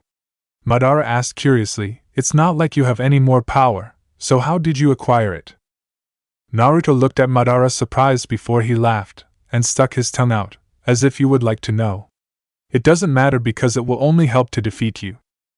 Madara was angered by Naruto's disrespect and only stanced himself again for battle. He already knew that the boy in front of him would just meet his demise. Why was he even trying so hard? Did Naruto even know anything about the real world that was around him? Suddenly, a sound erupted from behind Naruto. A bright light screamed towards Naruto and Madara in a blinding haze. Neither knew what was happening as they shielded their eyes towards the strange light that seemed to have come from nowhere. The light faded into a faint glow. Naruto brought his arm down and watched the new unknown figure. Naruto was at a loss as he witnessed someone who he thought was dead, before him and living. On top of that, he was also seeing something different about the woman that was floating before him. Konan-chan! The woman seemed ethereal. She was floating in the air, but that's not what was surprising. Her clothes seemed to change. She wore a white robe that was long in length. The sleeves of the robe were widened at the end. Her clothes accented red in several places. Her hair, that was originally shortened and a darkened shade of pale blue, now turned into hair that extended past her waistline. Her hair color was lightened to a color that was barely even considered anything remotely blue. It looked more white than anything. Protruding from her head were two horns that were colored darker shade of brown, but one was longer than the other. The red circle that was given to her by the Sage of Six Paths was darkened a deep tint of red. Two white spots were placed above her eyebrows. Her form was motionless, but she almost looked like she was in thought. Her arms seemed to wrap around herself. Two paper wings sprouted forth from her form and extended widely against her sides. Her figure glowed with a white aura that shined brighter than anything Naruto had ever seen. She almost looked like an angel. Naruto was awed at her presence, and almost teared up at her sudden arrival. He didn't know why she was alive, but he was glad that she was. Madara looked over to her and noticed that she was different than before. More surprising was that she was alive again. I thought I had killed her. Naruto must have done something without me realizing. No matter, I will take care of her just as I did before. He prepared to leave, but noticed that his body almost didn't want to comply. What? He looked at his hands and noticed that they were beginning to shake. I'm scared. He couldn't believe it. He didn't understand what was going on within his mind, but he needed it to cease. He sweated lightly and gulped to push down that feeling that was attacking him. There was simply no way he was scared now just because it seemed like they both acquired a new power. He would just take them down again. He was supposed to win, that's right. I'm going to be the one to win. These new powers of theirs won't do anything in the long run. I will defeat them both. Madara wasted no time to attack Naruto that was in front of him. He went and threw one of his black spheres towards Naruto that turned into a long rod. Naruto proceeded to deflect the rod with one of his spheres, surprising Madara only slightly before he pushed through to hit Naruto in full force.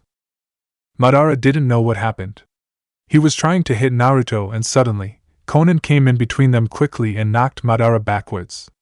He flew down into the ground with a powerful and quick boom that shattered the ground beneath him. Damn it! My Rinnegan couldn't see that attack quickly enough. How did she get so strong? He coughed up blood from his lungs as he stood back up. The anger that began to boil in his stomach was far outweighing the patience that he had to eliminate them both. This isn't good. Tlotlo. Konan felt weightless. She couldn't quite understand what was happening to her. It was a feeling she couldn't explain. She didn't know why, but she felt more jubilant than ever. There was a sense of strength that she had never felt before coursing through her veins. She looked downwards and saw the robe that she was wearing. It looked like it was made with chakra, but the chakra was so compact that it also seemed like fabric. She couldn't explain any of this. What happened to me? She witnessed the strange glow that seemed to permeate her skin. It gave a warm contact. She could feel the energy in the air. She could feel the chakra in the wind. She could feel it all around her. Even if she couldn't see it, feeling it was enough to know that there was indeed something different. Her mind recalled to the time that Konan had in the afterlife.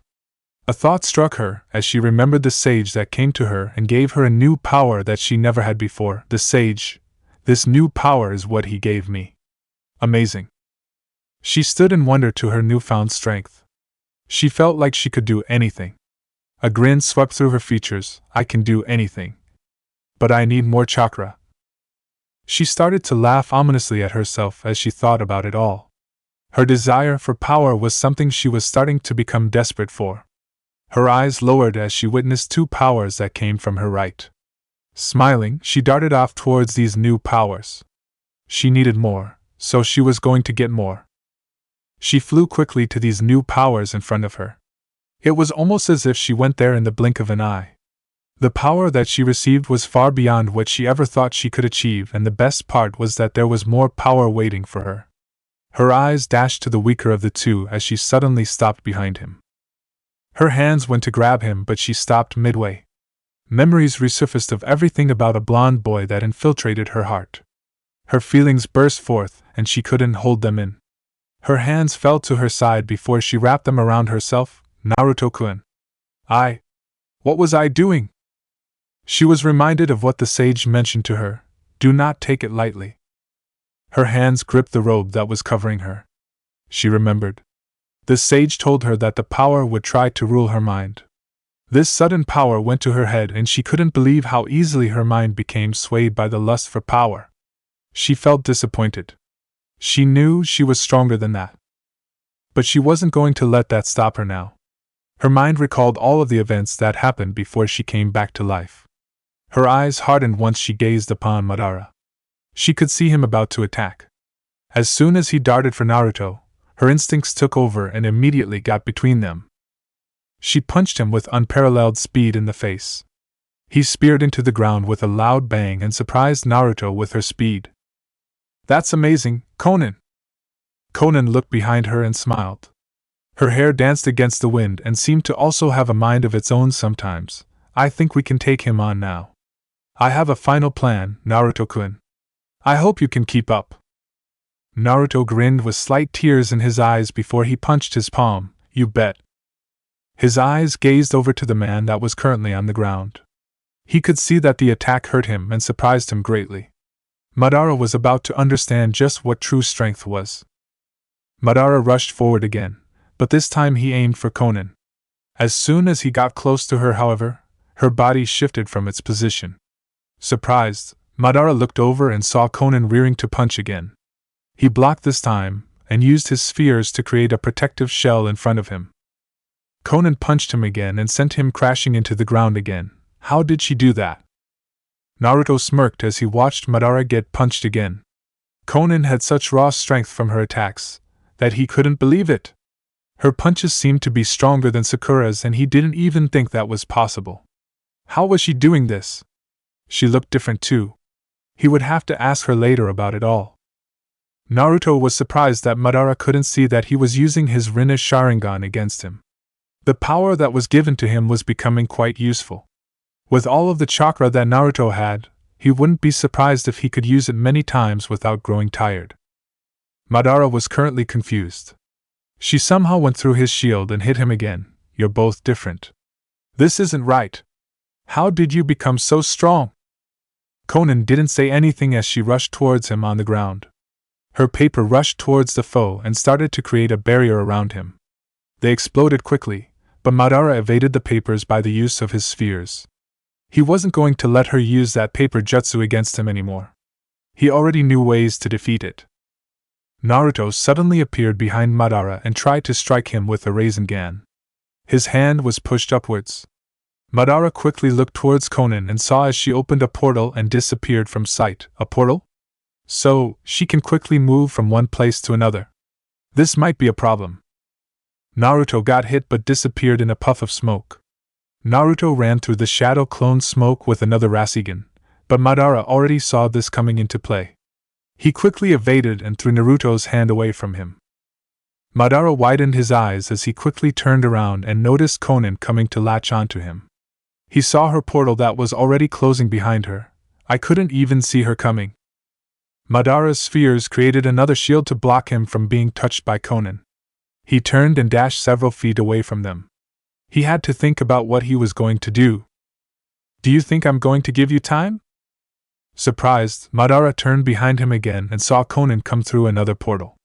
Her eyes held malice against the man that was in front of her. Madara turned around and prepared himself, but Konan stood still in preparation. You thought that you were going to be the one to win. You thought it was going to be so easy. I can see it in your eyes. You're afraid. Madara clenched his fists. I'm not afraid of anything.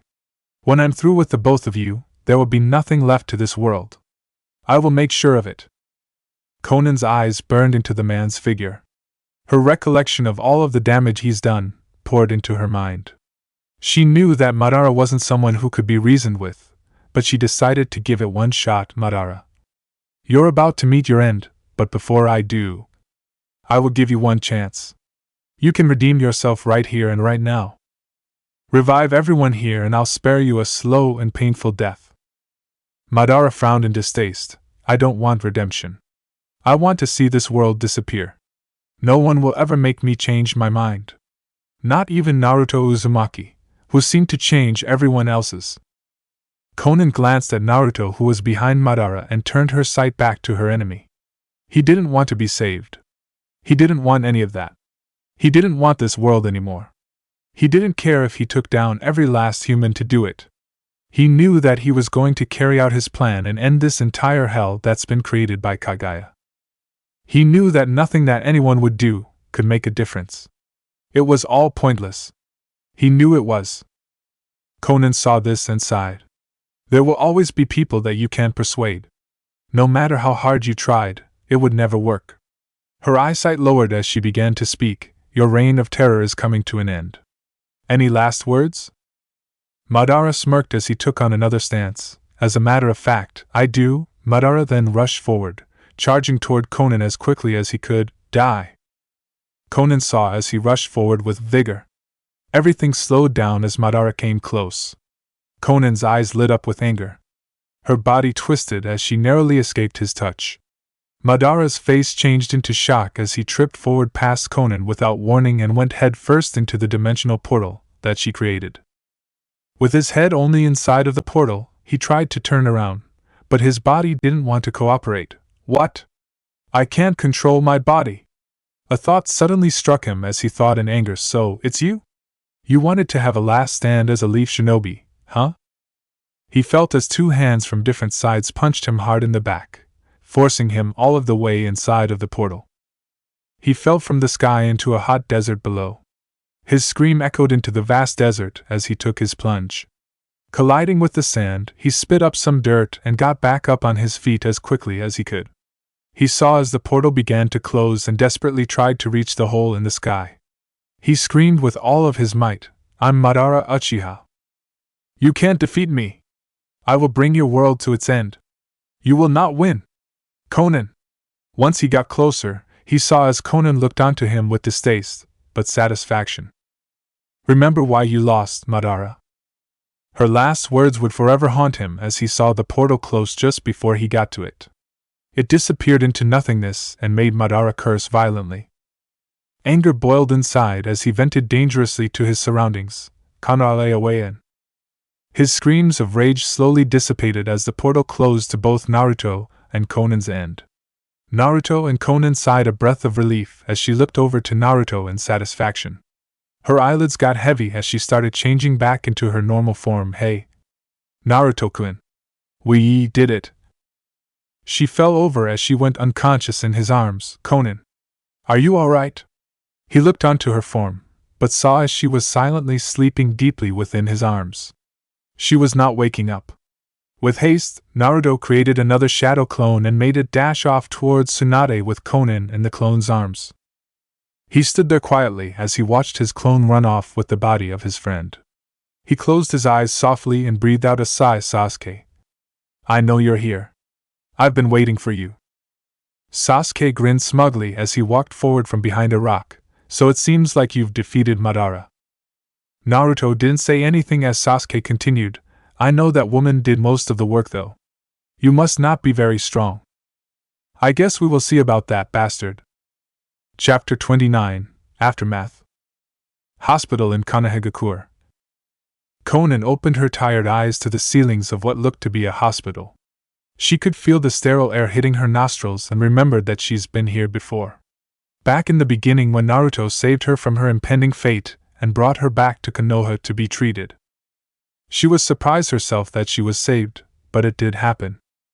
She could feel her body hurting from soreness that seemed to permeate throughout. The war really felt like it beat the shit out of her. She also remembered how she had that ability that was given to her and the last stand that she helped make for Naruto to secure his victory. She moved her leg a little to try and get more comfortable, but this caused her to stifle a grunt of pain as she tried to adjust herself to the bed that she was laying on. Once she moved, she noticed there was a weight on her legs that didn't seem to want to go away. Looking down, she noticed Naruto laying and somewhat drooling on the covers that she had draped across her body. Looking at the boy laying on her waist and drooling peacefully, she could only assume that the war had finally ended and that they were back in Konoha. It seems her final push to help defeat Madara was a success. She smiled as she took in this new calm atmosphere. It's finally over, she whispered as she looked over to the boy that was sleeping quietly on her. She brought her hand over to his hair and rubbed his scalp in a soothing manner. The feeling in her chest was exponentially warmer than ever before. There was a certain satisfaction in knowing that the war that had plagued them and the man that had orchestrated this entire charade were finally finished. Looking down to the boy that lay on her, she smiled with lowered eyelids as she took in his features. His hair that seemed to change color over the past few months was finally back to his bright blonde color. She didn't know why, but to be honest, she would rather have his original hair color anyway. There were so many things that needed to be said and so many questions. It was difficult to put everything in order in her head, but she needed to finally reveal what has been on her mind. Naruto-kun. She rocked his shoulder gently as to not excite him, or anything. He began to stir as he cracked his eyes open to see who woke him up. After rubbing his eyes to try and get the sleep out, he looked up and saw Konan staring back at him warmly with a full-mouthed smile. Hello. Naruto-kun. Konan-chan. Naruto couldn't believe it, as everything finally registered in his head. He went from shock to happy as tears began to form in his eyes. You're awake. You're finally awake. He got up and went to her side and gave her a hug.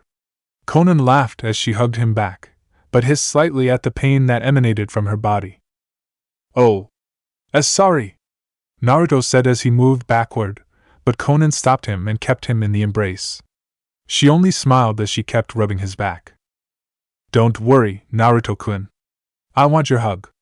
I don't care if it hurts a little. Naruto smiled more as he continued to hug her. He couldn't believe it.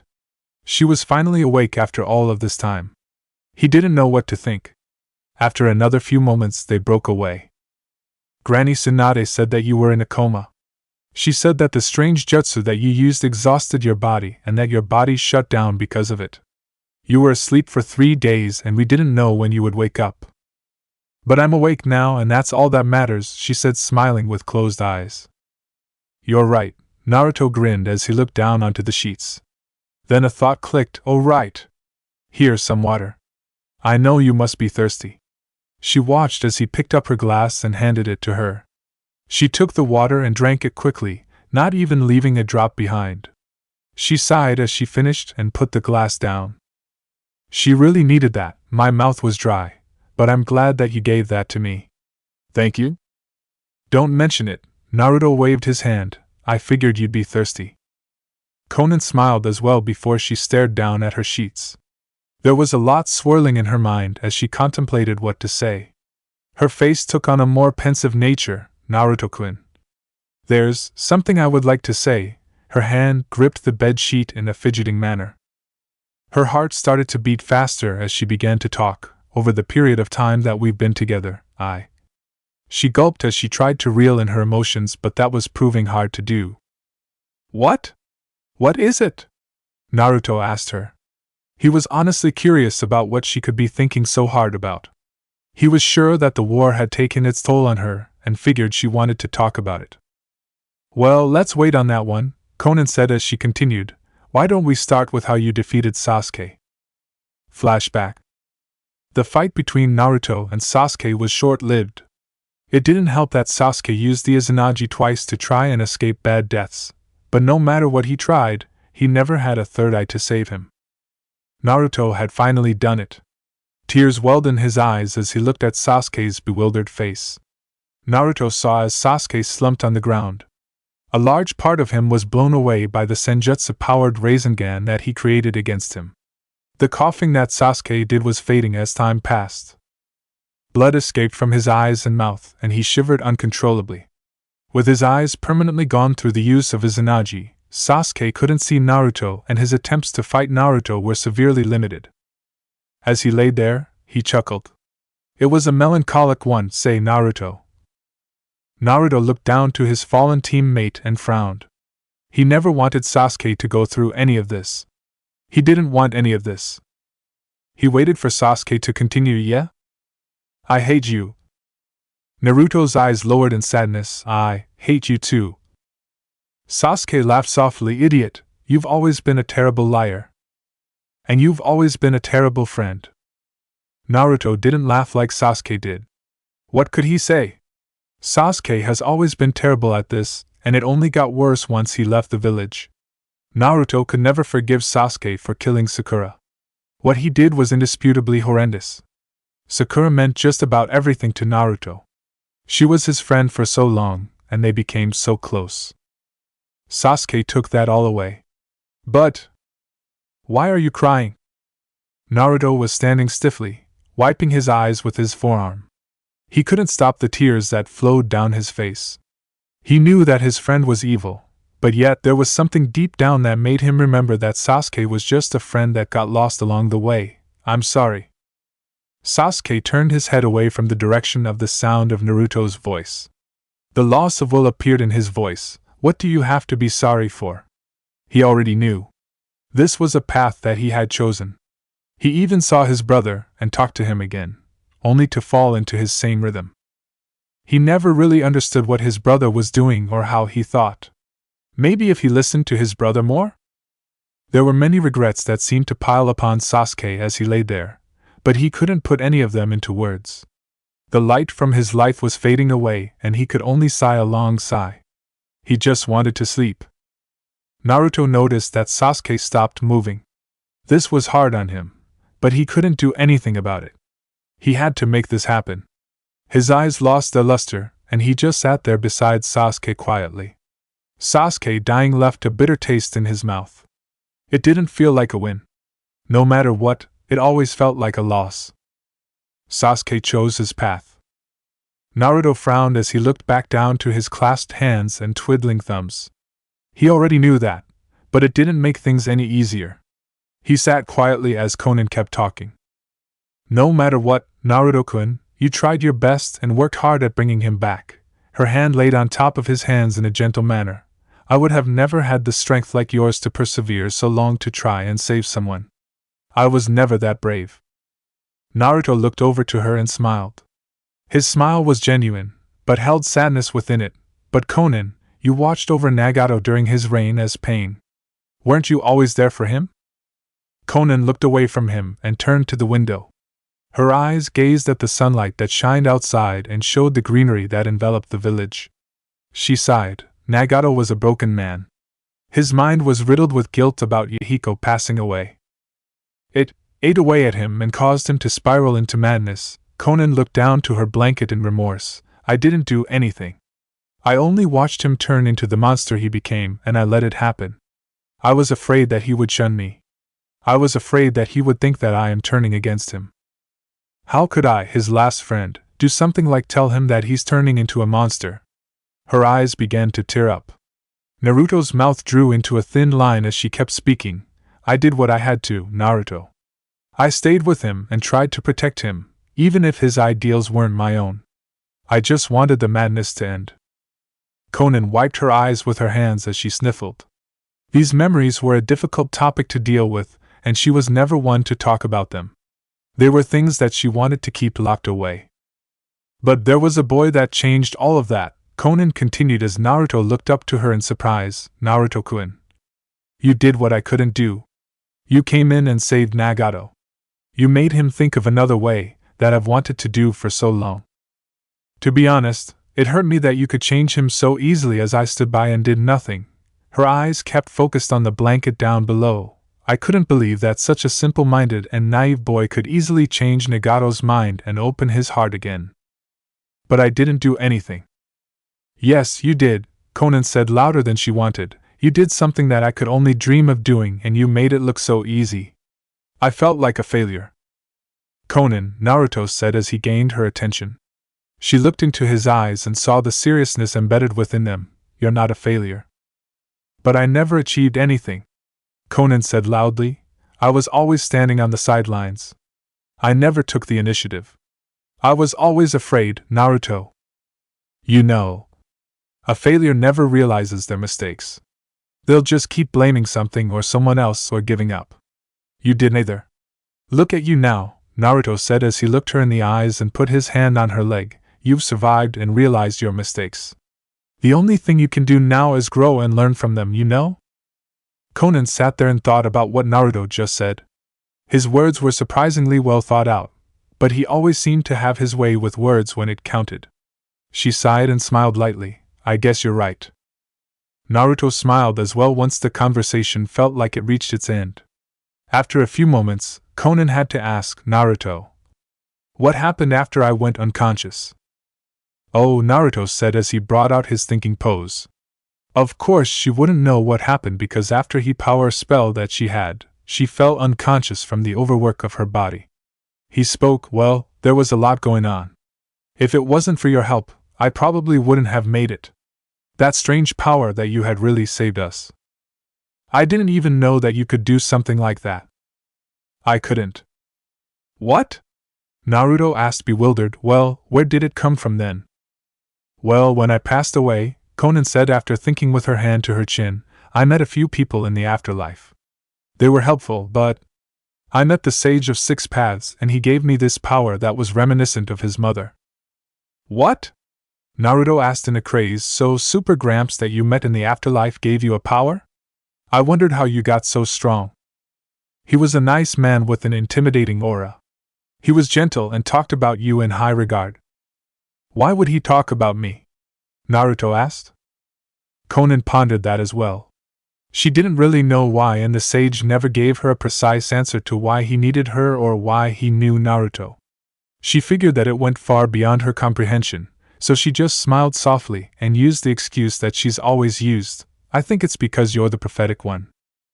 You've said that many times now, Naruto said with a defeated smile while looking down. And it's true. You saved the world, Naruto, and never gave up. Konan stared intensely at him. Everyone who believed in you saw their savior defeat the worst evil the shinobi world has ever seen. You're the world's hero. What else could you be? It's true that I saved the world, but not without your help, Naruto said while staring into her eyes with a fiery intensity. If you hadn't come back alive, I would have been dead. You did most of the work at the end. I was more of a helper than a savior. Nonsense, Naruto-kun. If you hadn't saved me, I wouldn't have been able to help you like I have, Konan said with a smile. Why do you talk down to yourself so much? Konan laughed lightly before looking down to her bed. I guess you caught me. But why do you do it? Naruto asked her seriously. You are very strong and helped so much in this war. You even changed my life too. I only did what I had to, Konan said while looking him in the eye. She almost looked away, but kept her focus. I was just a pillar to support your success. I wanted to watch you bloom into something that was beautiful and would last forever. Konan, Naruto said to her in awe at what she said. It was something beautiful to say, but it also hurt him. I hate that you think so low about yourself. Wait, Naruto-kun. Naruto stopped as he looked at her pensive stare. She seemed to want to say something. After fidgeting with her blanket again, she looked down to her blanket. Well, that's the way I used to be. Huh? Naruto asked curiously. The way you used to be? What do you mean? Konan smiled. I used to only want to be the pillar to support you, but... Her hand slowly went to her shirt. I've changed over the time we've spent together. It's scary how much of a change it's been, but it's not so bad. Konan looked different to Naruto at this moment. He noticed her soft nature that was slowly revealing itself to him.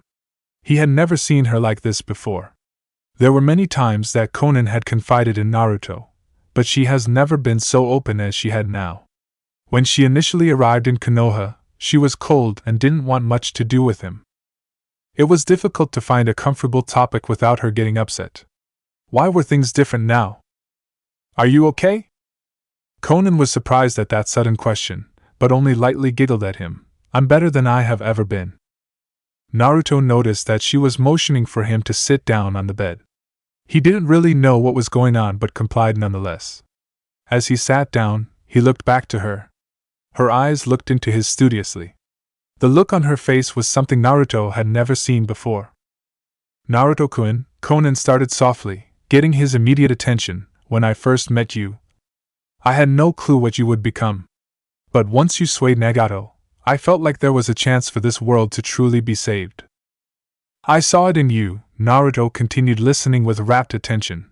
I figured that if anyone could save the world, then it would be you. I never realized just how right I was in that hope. Everyone has been fighting this war for so long. All of these nations were going at each other's throats. It was temporary. But you showed everyone the way. The right way.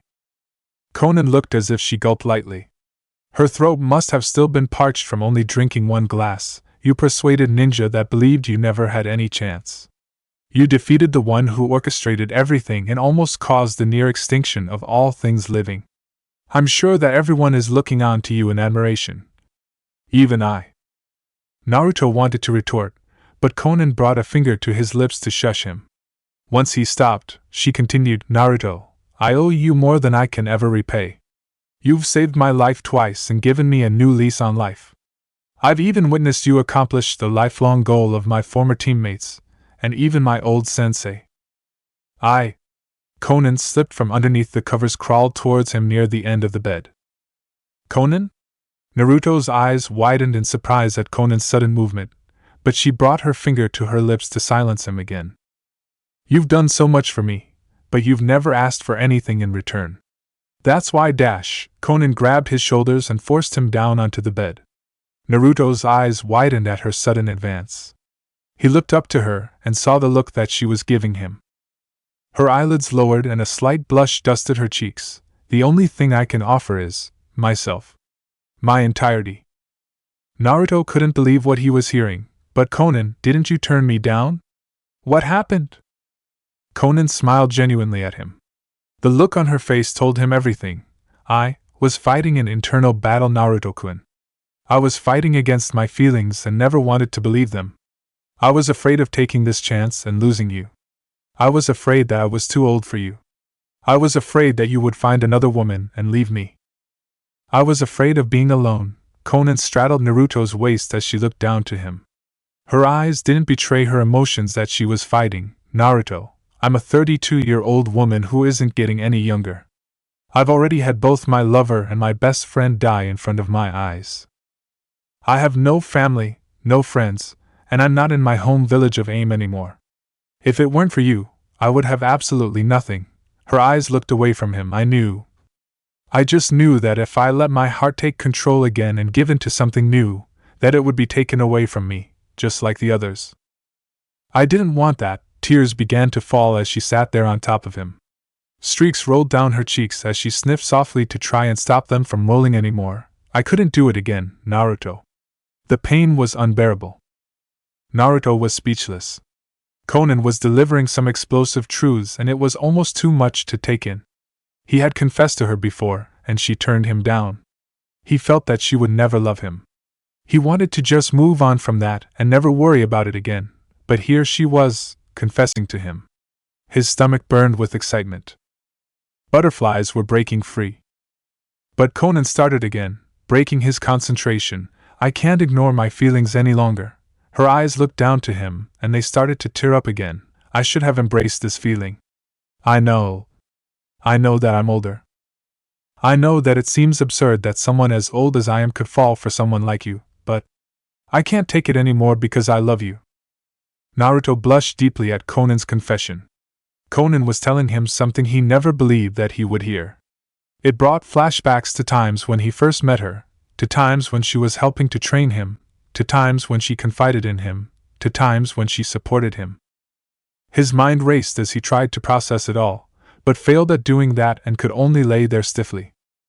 You love me? Yes, Konan said while looking down to him. Her eyes looked down to his chest. Without a doubt, I love you from the bottom of my heart. I tried denying these feelings, but... Her hands pressed against her chest.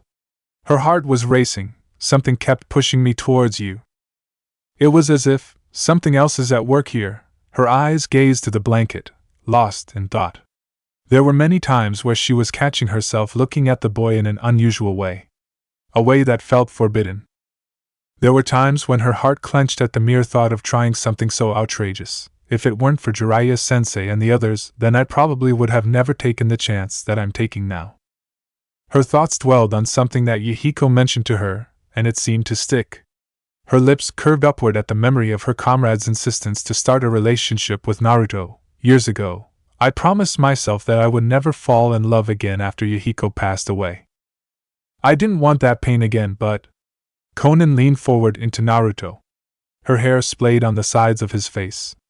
The blue strands lightly tickled his skin.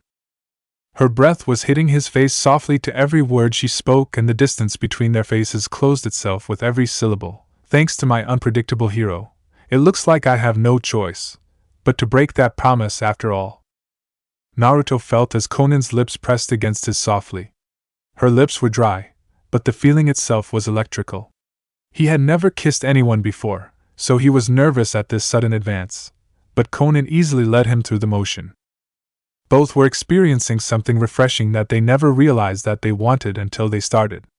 Naruto was stiff as a board at the beginning, but he relaxed once she cupped his cheek. His eyes became drowsy at the warmth that seemed to permeate through him. What was slow, awkward, and mechanical gradually became more comfortable as Konan pressed their kiss further. The blush on her face reddened considerably as a fire lit within her. There were many years of want and need that suddenly burst through as Konan deepened the kiss between them. She almost forgot what a real kiss was like against someone that she loved. Her stomach burned as she noticed the situation that she was experiencing. Naruto took it in stride as he tried his best not to mess up his first and greatest kiss he's ever received in his life. He could feel her press into him with her body. Her chest was pushing against his, and that idea in itself made his mind go blank. What was a simple kiss immediately turned into a makeout session. He felt as Konan's tongue began to press against his teeth with each kiss, and he let her explore his mouth. Her tongue and his battled for dominance as the saliva wet their lips. Naruto's hand ran up to her side as they continued their deep and intimate exchange. After a few moments, Konan pulled up from Naruto's sweaty face as she looked at him in the eyes. His eyes were glazed over in pure joy, and she could see that he obviously wouldn't mind if they had done it more. She chuckled as she breathed a sigh. Naruto. Don't do that with just anyone. Naruto looked into her eyes and saw the radiance from her genuine reactions towards their interaction with each other. He looked right back into her beautiful and rich amber eyes and smiled. I know you don't. You know that I won't take advantage of you. I've been attracted to you for a while now. I would never want to hurt you because you've become such a good friend. One that I could call a best friend, you know? Konan smiled softly as she looked down to him. You've become dear to me too. I also consider you my best friend. Naruto smiled back to her as they stared at each other's eyes. There was a certain intensity that emanated from them as they both slowly went back to continuing where they left off. Ahem. Both Naruto and Konan looked at the source of the disturbance and saw Tsunade standing at the doorway. I'm sorry to interrupt, but this is a hospital. Could you please do that somewhere else? Oh, Konan quickly removed herself and blushed in embarrassment and shame. I'm sorry, Tsunade-sama. Naruto was almost annoyed at the sudden retraction, but complied nonetheless. Sorry, Granny. It's alright, Naruto, Tsunade said while walking over to the bed. She sat her clipboard down and proceeded to activate her mystical palm technique over Konan's body. Her hand stopped after a few moments. Well, it looks to me since you were in a lip lock with Naruto, that you'll be just fine. I checked over any areas of concern and found that most of your injuries have started to heal nicely. Those stabs that you had against Madara were healed completely. It's almost as if you never had been stabbed at all. Konan smiled at the thought that she was entirely healthy. That was a nice turnaround from the earlier fights that she had a few days ago. Thank you for checking up on me, Tsunade-sama. Tsunade wrote on her clipboard before she smiled, don't mention it. Plus, you don't have to worry about speaking so politely to me. I'd rather you call me Tsunade. We're family now, right? Konan's eyes widened at Tsunade's response, and she looked over to Naruto, who only chuckled. Madara spilled the beans to everyone while you weren't there. Sorry. Konan only sighed before she smiled lightly. Well, I guess I don't have to worry about hiding my name anymore since the wars are over. Plus, it's nice to have a new family member. That's what I think too, Tsunade said with a determined grin.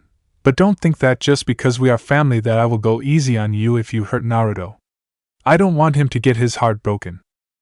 Konan returned her grin with one of her own. I don't think that will be an issue. I think we will be just fine with one another, isn't that right, Naruto? I think this is the start of a beautiful relationship, Granny, he said while giving Tsunade a thumbs up. I really like her, so I don't think we will have any issues. Konan said as she brought her finger up to her chin. Her eyes wandered the ceiling tiled in thought, although, I do believe that we are going to have to eat healthier from now on. That is one thing. Ah, Konan, not the ramen. Anything but that. Naruto pleaded as she continued to speak. Plus, there's the fact that since I'm officially living together with you, that we are going to have to redecorate and clean to keep an orderly house. Naruto groaned as he realized that he was going to have to clean more often than he wanted from now on too. Naruto, grow up. You have a nice lady as your new girlfriend. You need to put more effort into your house and hospitality skills. But Granny, I'd like to finally have a break. I helped save the world. You can have a break after you resign as Hokage. But that's gonna. Naruto stopped as he stared at Tsunade with wide eyes. What did you just say? Tsunade smiled affectionately at the boy. Sometimes it was nice relaying happy news for a change. You heard me, knucklehead. I've officially made you my successor. Therefore, I want you to start getting serious with everything from now on. In a couple of years, I will hand down my hat to you. Konan and Naruto looked at each other with surprise written on their faces. Was everything that she was saying true? Naruto started to tremble as he reached his hand out expectantly. Are you telling the truth, Granny? This isn't a joke, right? Tsunade smiled good-naturedly. I've spoken to all of the branches and council. They deem you worthy through your achievements. After saving everyone in the war and defeating Madara, you're now in the runnings to be Hokage. Congratulations. Naruto looked to Konan, who was smiling wholeheartedly towards him, and he looked back to Tsunade, who was keeping up the status quo. Naruto ran to her and gave her a bone-crushing hug. Her surprise was short-lived before she returned the hug by wrapping her arms around him. She knew just how much it meant to him. After Naruto was working so hard. All of the times that he proclaimed that he was going to be Hokage. That wish was finally coming true. Remembering that he used to be a little squirt that would piss her off, she smiled as she let go of him and looked at him now. He held a strong stature, and the confident look on his face was all that she needed to see. She knew that this would be the right decision. Thanks, Granny, Naruto said to her as his eyes teared up. I promise that I won't let you down. I know you won't. I've put all of my bets on you and you've won every time. Out of everyone, I believe that you of all people are worthy of the title. I'm getting on up in my years and we could use some new faces. Naruto looked behind him and saw Konan, who did a full toothy smile. Congratulations, Naruto. Naruto started to cry as he took in everything that was happening before him. He never knew that his life would turn out this way. He was just some kid with a dream, who never gave up. He worked hard and persevered through all of his hardships, and now everything was finally paying off. He laughed wholeheartedly at himself, and the outcome of everything that has happened so far. Konan looked onto the boy in a contented sigh. She looked back outwards towards the greenery, and watched as a bird flew past their window. Her thoughts ran to her old sensei and her companions, Jiraiya sensei, Nagato, Yahiko. Yes, even you, mother and father. I finally helped end everything that hurt us. We've finally brought the man, who started all of this, down. I hope you're proud of us. Her eyes ran up to the ceiling again as she smiled softly. You were right. All of you were right. I should have followed my heart more. I don't think Naruto will do me wrong. He has given me a new reason to live. I want to watch this new world and story with him. I want to be there for him when he feels like he can't go on. I want to continue to support him, even if he doesn't need it. He deserves everything and more. He's changed me and lifted me up when I was at my worst. You were right. You were right that I shouldn't have been afraid. Thank you. It's finally over. Thank you. Chapter 30, Epilogue. Then the boy went on to be the leader of his village and made everyone happy. And so, they all lived happily ever after. The end. A round of applause and shouts flooded the surroundings.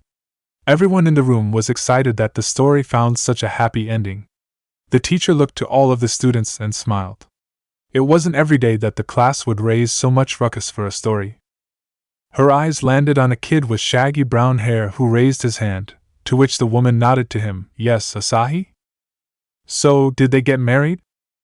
All of the other students in the class echoed his response as they agreed on the topic.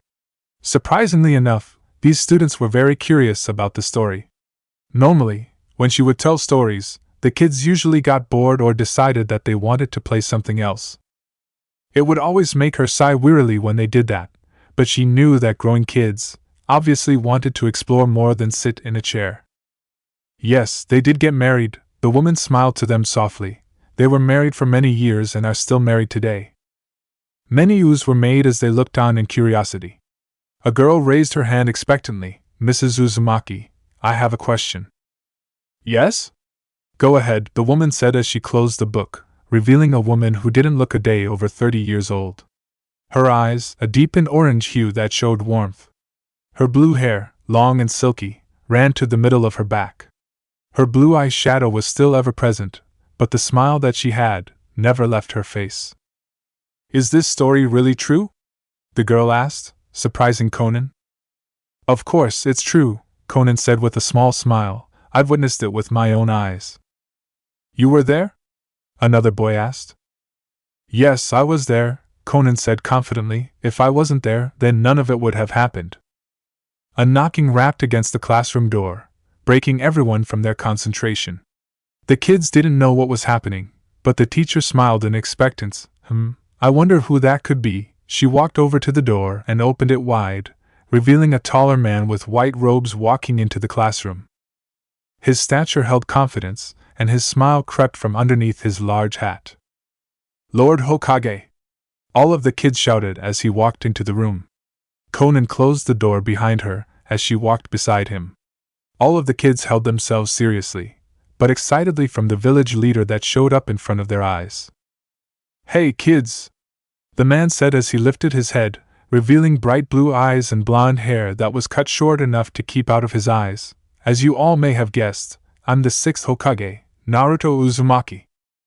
Everyone awed at the man in front of them. It wasn't often that they get to see the leader of the village come into their classroom. Konan walked beside him and smiled as she looked into his direction. Lord Hokage, for what do we owe this pleasant visit? She already knew, but she had to keep up the act for the kids in front of her. The kids were around 8 years old, so they weren't babies, but they also weren't teenagers either. Lucky enough for them, they were on a small break that day and it allowed them to finish the story that they were reading for the past few days. Naruto smirked as he looked to all of the children, I wanted to see all of the kids. I'd like to tell them a few things. He lifted one finger. Firstly, I wanted to tell everyone here that I'm proud of each and every single one of you.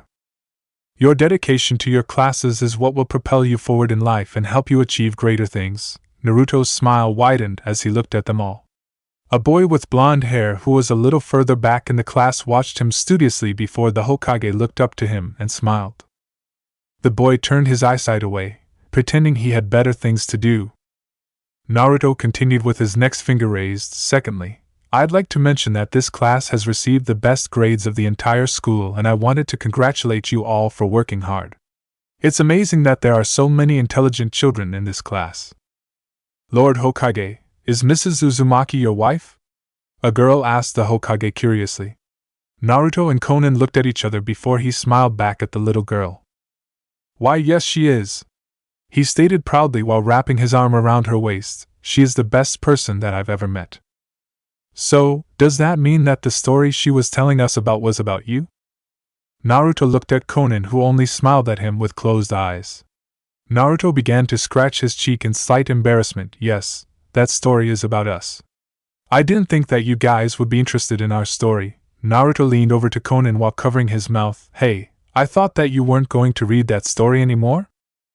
Konan giggled lightly as she spoke. Well, I couldn't help it. Especially after we had nothing better to do, since all of these kids are so smart. They finished everything relatively quickly, so I had to find something else for us to work on. Naruto groaned, but went with the story nonetheless. He was always slightly embarrassed at the story about them. It didn't help that sometimes the story got very personal to him. He learned over the years to let it go, but it still held some strange feelings. It got him thinking about everything that occurred over the past, and everything that has happened since the Fourth Shinobi War happened.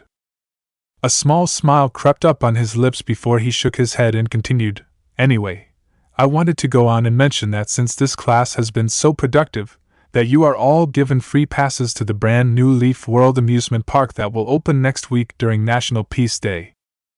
All of the class cheered as he grinned brightly at them. Not only that, but all of your attractions and rides will be free, and you can even bring your family along. All of the kids jumped up in excitement and ran to hug the Hokage, who suddenly felt bombarded by a bunch of hands that grappled him. He maintained his balance before chuckling to them all. Konan laughed as she watched all of the children hold on to him and thank him repeatedly. Konan, a little help here? Naruto said nervously. He was surprised at the sudden amount, but he couldn't help but think it was a bit too much. He looked up and noticed the blonde-haired boy still sitting in his same place. He never moved. His smile faltered before he chuckled nervously and looked back down at the children below him. Okay, children. That's enough for the Hokage, she said as she helped detach the children who surrounded him. Their audible groans were heard, but they all complied to her demands. A bell rang loudly and surprised everyone before they laughed and rushed towards their seats to grab their things. Remember on Monday that we will go outside for another demonstration. I expect that you'll all study over the weekend, Konan told the class as they started to leave. Yes, Mrs. Uzumaki. The class collectively shouted as they all started leaving the door. The class emptied and the only people left in the room was one student and the Hokage with the teacher. Konan started to grab some of her things from the desk before Naruto softly reached for her shoulder. She turned and saw the soft smile that he gave to her. She smiled as well as they both closed into each other and shared a semi-deep kiss with each other. Once they broke away, Konan was the first to speak. I'm surprised you made it today. Well, I couldn't let this opportunity pass me, Naruto said as he grinned at her. I have a clone working on my duties. Konan bumped her fist against his chest. You didn't have to do that. You know that I want you to focus on your work. You're the Hokage after all. I know, Konan, Naruto said nervously. I've been busy all week and I couldn't miss you guys again. I will see my family whether they want me to or not. I can't be at work all of the time. Konan sighed as she walked up to him and embraced him. It had been a few days since she's been able to hold him like this. She could hear his heartbeat thump against his chest, and she suddenly sighed in content.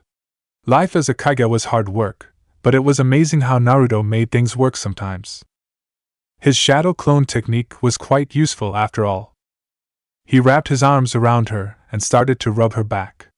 He knew that it had been a while, so he wanted to come hell or high water. He was determined to make his life easier sometimes. Otherwise, the work would drive him insane. Feeling her against him again made him sigh happily. He missed this. Come on, Dad. I want to go home now. A boy with blonde hair and blue eyes walked up to them with his book bag and pouted. His 2 whisker marks on each side of his face became more pronounced as he puffed his cheeks out. Oh, Naruto said as he and Konan released their embrace. Sorry, Haruto. You're right. Time is a-wastin'. Your sister should be home by the time we get home. The walk through Konoha was rather peaceful. The villagers and all of the others all smiled at the Hokage as he walked through the village with his family. The looks of all weren't lost to him, but he had to maintain some of his composure for his family and for his reputation for being the Hokage. That's an interesting look that you have on your face, Naruto, Konan said in a knowing way.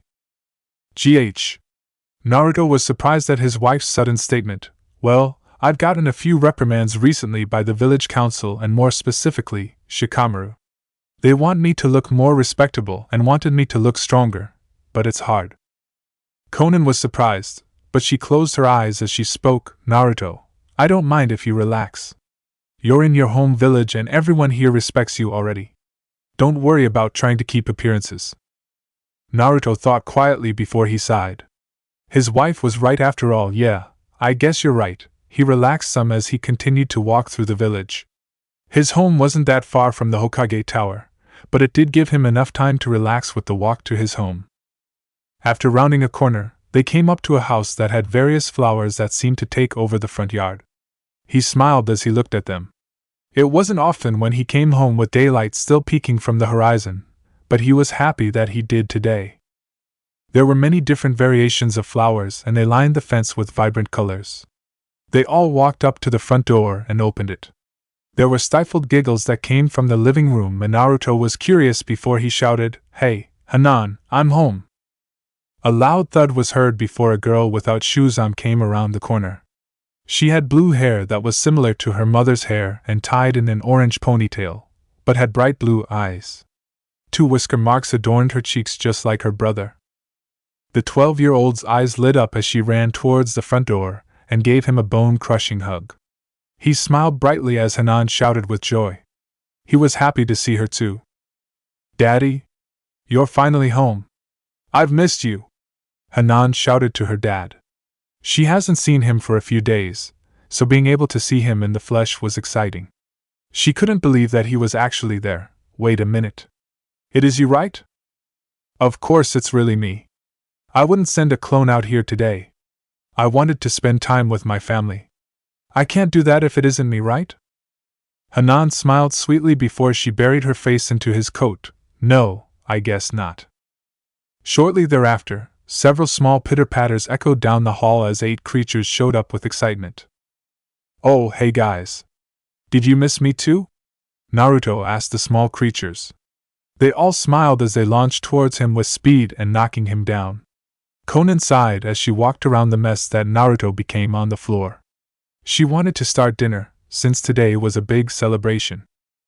He was home, and she wanted to make sure that his day off was a good one. All of the bijous stared at him expectantly and made noises in excitement. He always thought that they were cute, and they made him laugh as they all tried to lay on him. He smiled genuinely as he looked down to all of them. He thought back on the times when he realized that most of the bijou were gone because Konan used her jutsu to move them to another dimension. He was always sad about that, but he couldn't help but try to think of another way to fix this issue. He couldn't just leave them on the other side of the dimension. He had to figure something out to bring them back. Therefore, he used his creation jutsu and with chakra remnants of all of the bijou that had given him power, created new bijou to replace the older ones. His smile faltered once he remembered that the originals are still stuck somewhere, but he hoped that these new iterations of the bijou would still be connected to the other ones. Of course, he already knew that B still had his bijou, but Gyuki didn't seem to mind his new miniature clone. Kurama didn't seem to mind that he also had a new clone. He thought of it as something like a son of sorts. That reminds me. Naruto stood up after a moment, and walked over to Hanan. I've heard that you released your bijou chakra against someone the other day. That wasn't a nice thing to do. Hanan was starting to sweat, but Daddy, they were talking badly about you. I couldn't let them say all of those things. I know you're not what they say. Naruto sighed as he ran a hand through his hair. He knew that this was going to be a sensitive topic, but he had to get through it. I know, Hanan. The thing is, not everyone is going to like me. Regardless of everything that I've done, there will still be people who are against me. That's just life. His eyes glanced down lovingly at his daughter. You'll just have to learn to tune the naysayers out and remember the truth. If you know the truth, then you also know that what they say is wrong. That means, as much as they lie or spew nonsense, they will never be right. Hanan was taken aback by her father's smooth words. He always did seem to know a lot of things. Okay, Daddy. Have you had any troubles with your seal? Naruto asked curiously. Naruto knew that his sealing skills were really bad, but he tried his best to make something that was good enough to contain a bijou. After practicing for a few years, he was able to achieve this level of precision, but he still had a long way to go before he could even consider himself anything but an amateur. Chakra leaked more easily from his seals, and Hanan always had a few problems trying to keep the seal at bay. No, I haven't had any problems with it. I think it's been fine. I've gotten better at containing it, Hanan said as she rubbed her belly.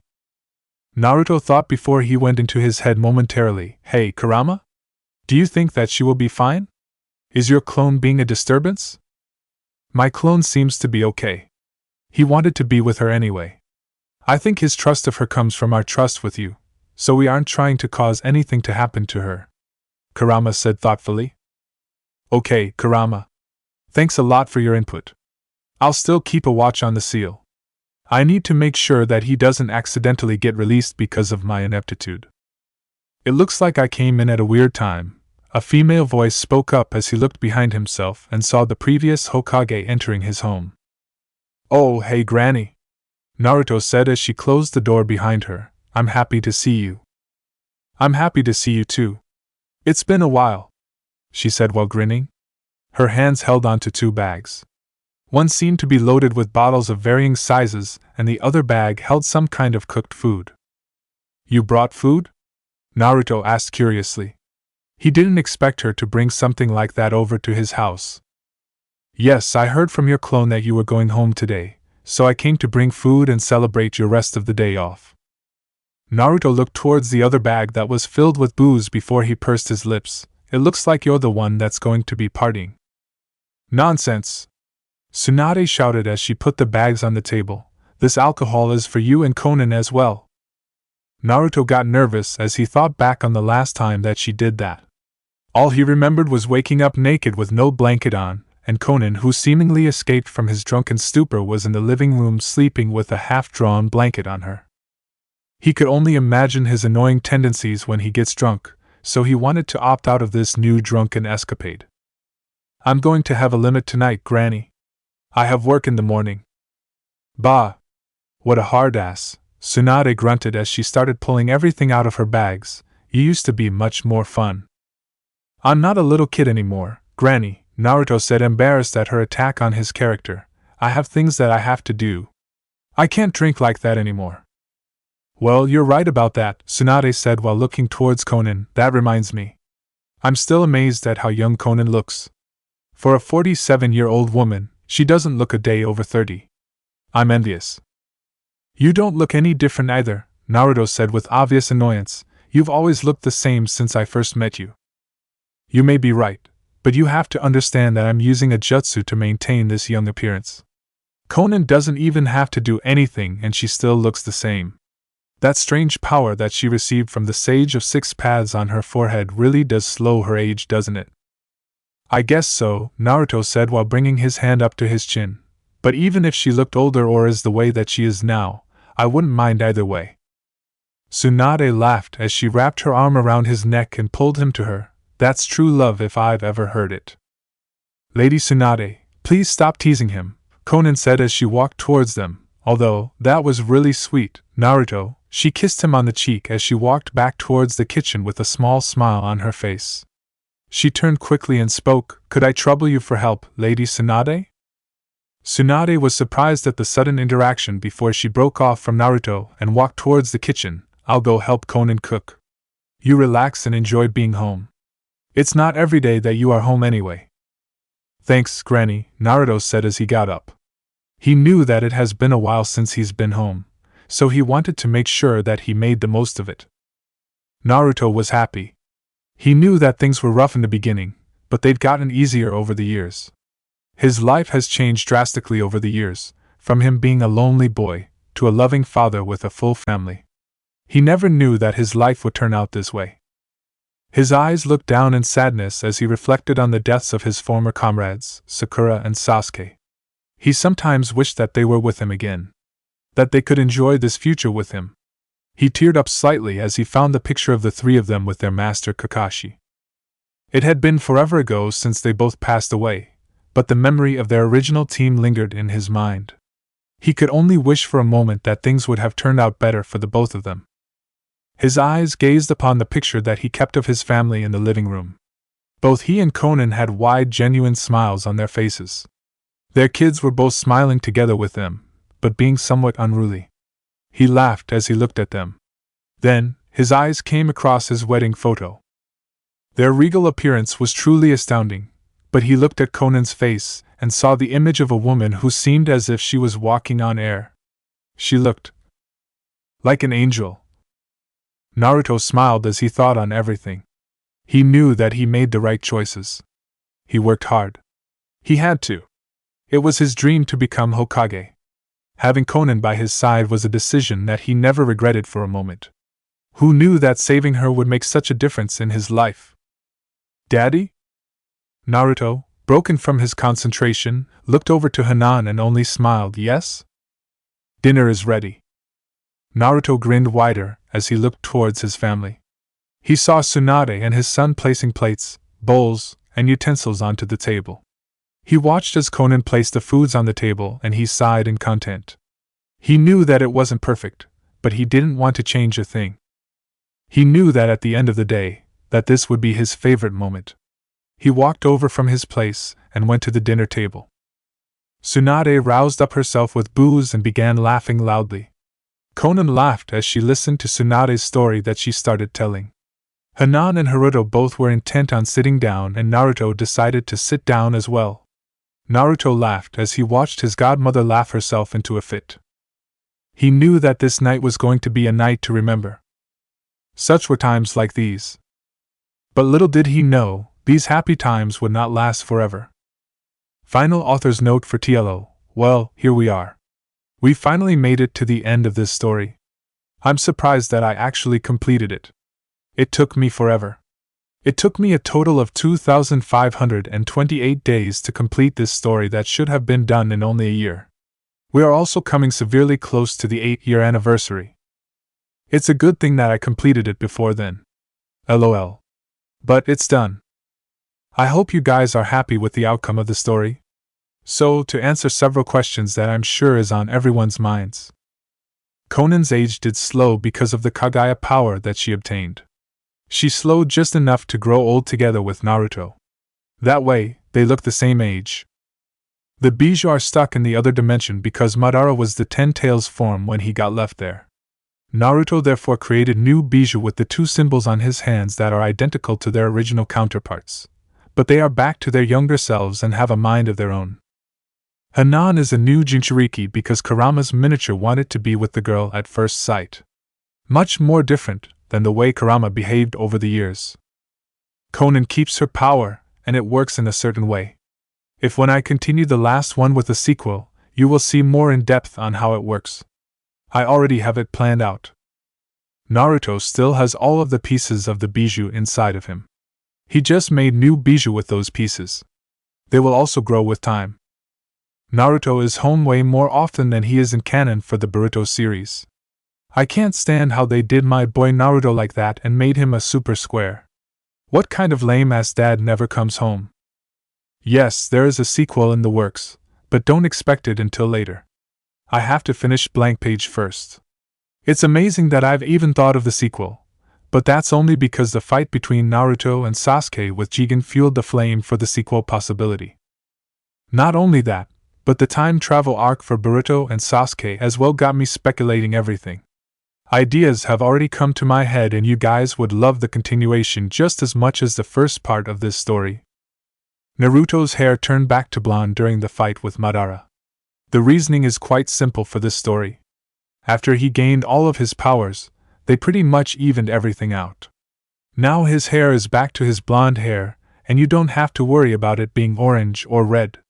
I was never planning on keeping his hair those colors.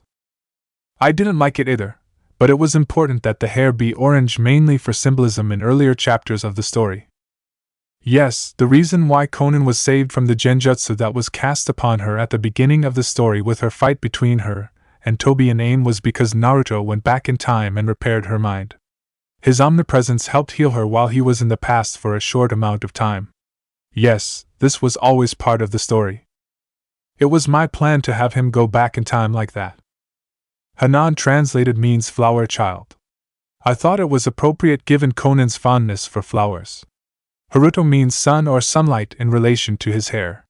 Yes, they both have ha at the beginning of their names for consistency and also for what they mean. The infinite Tsukuyami tree was cut down after they got rid of Madara.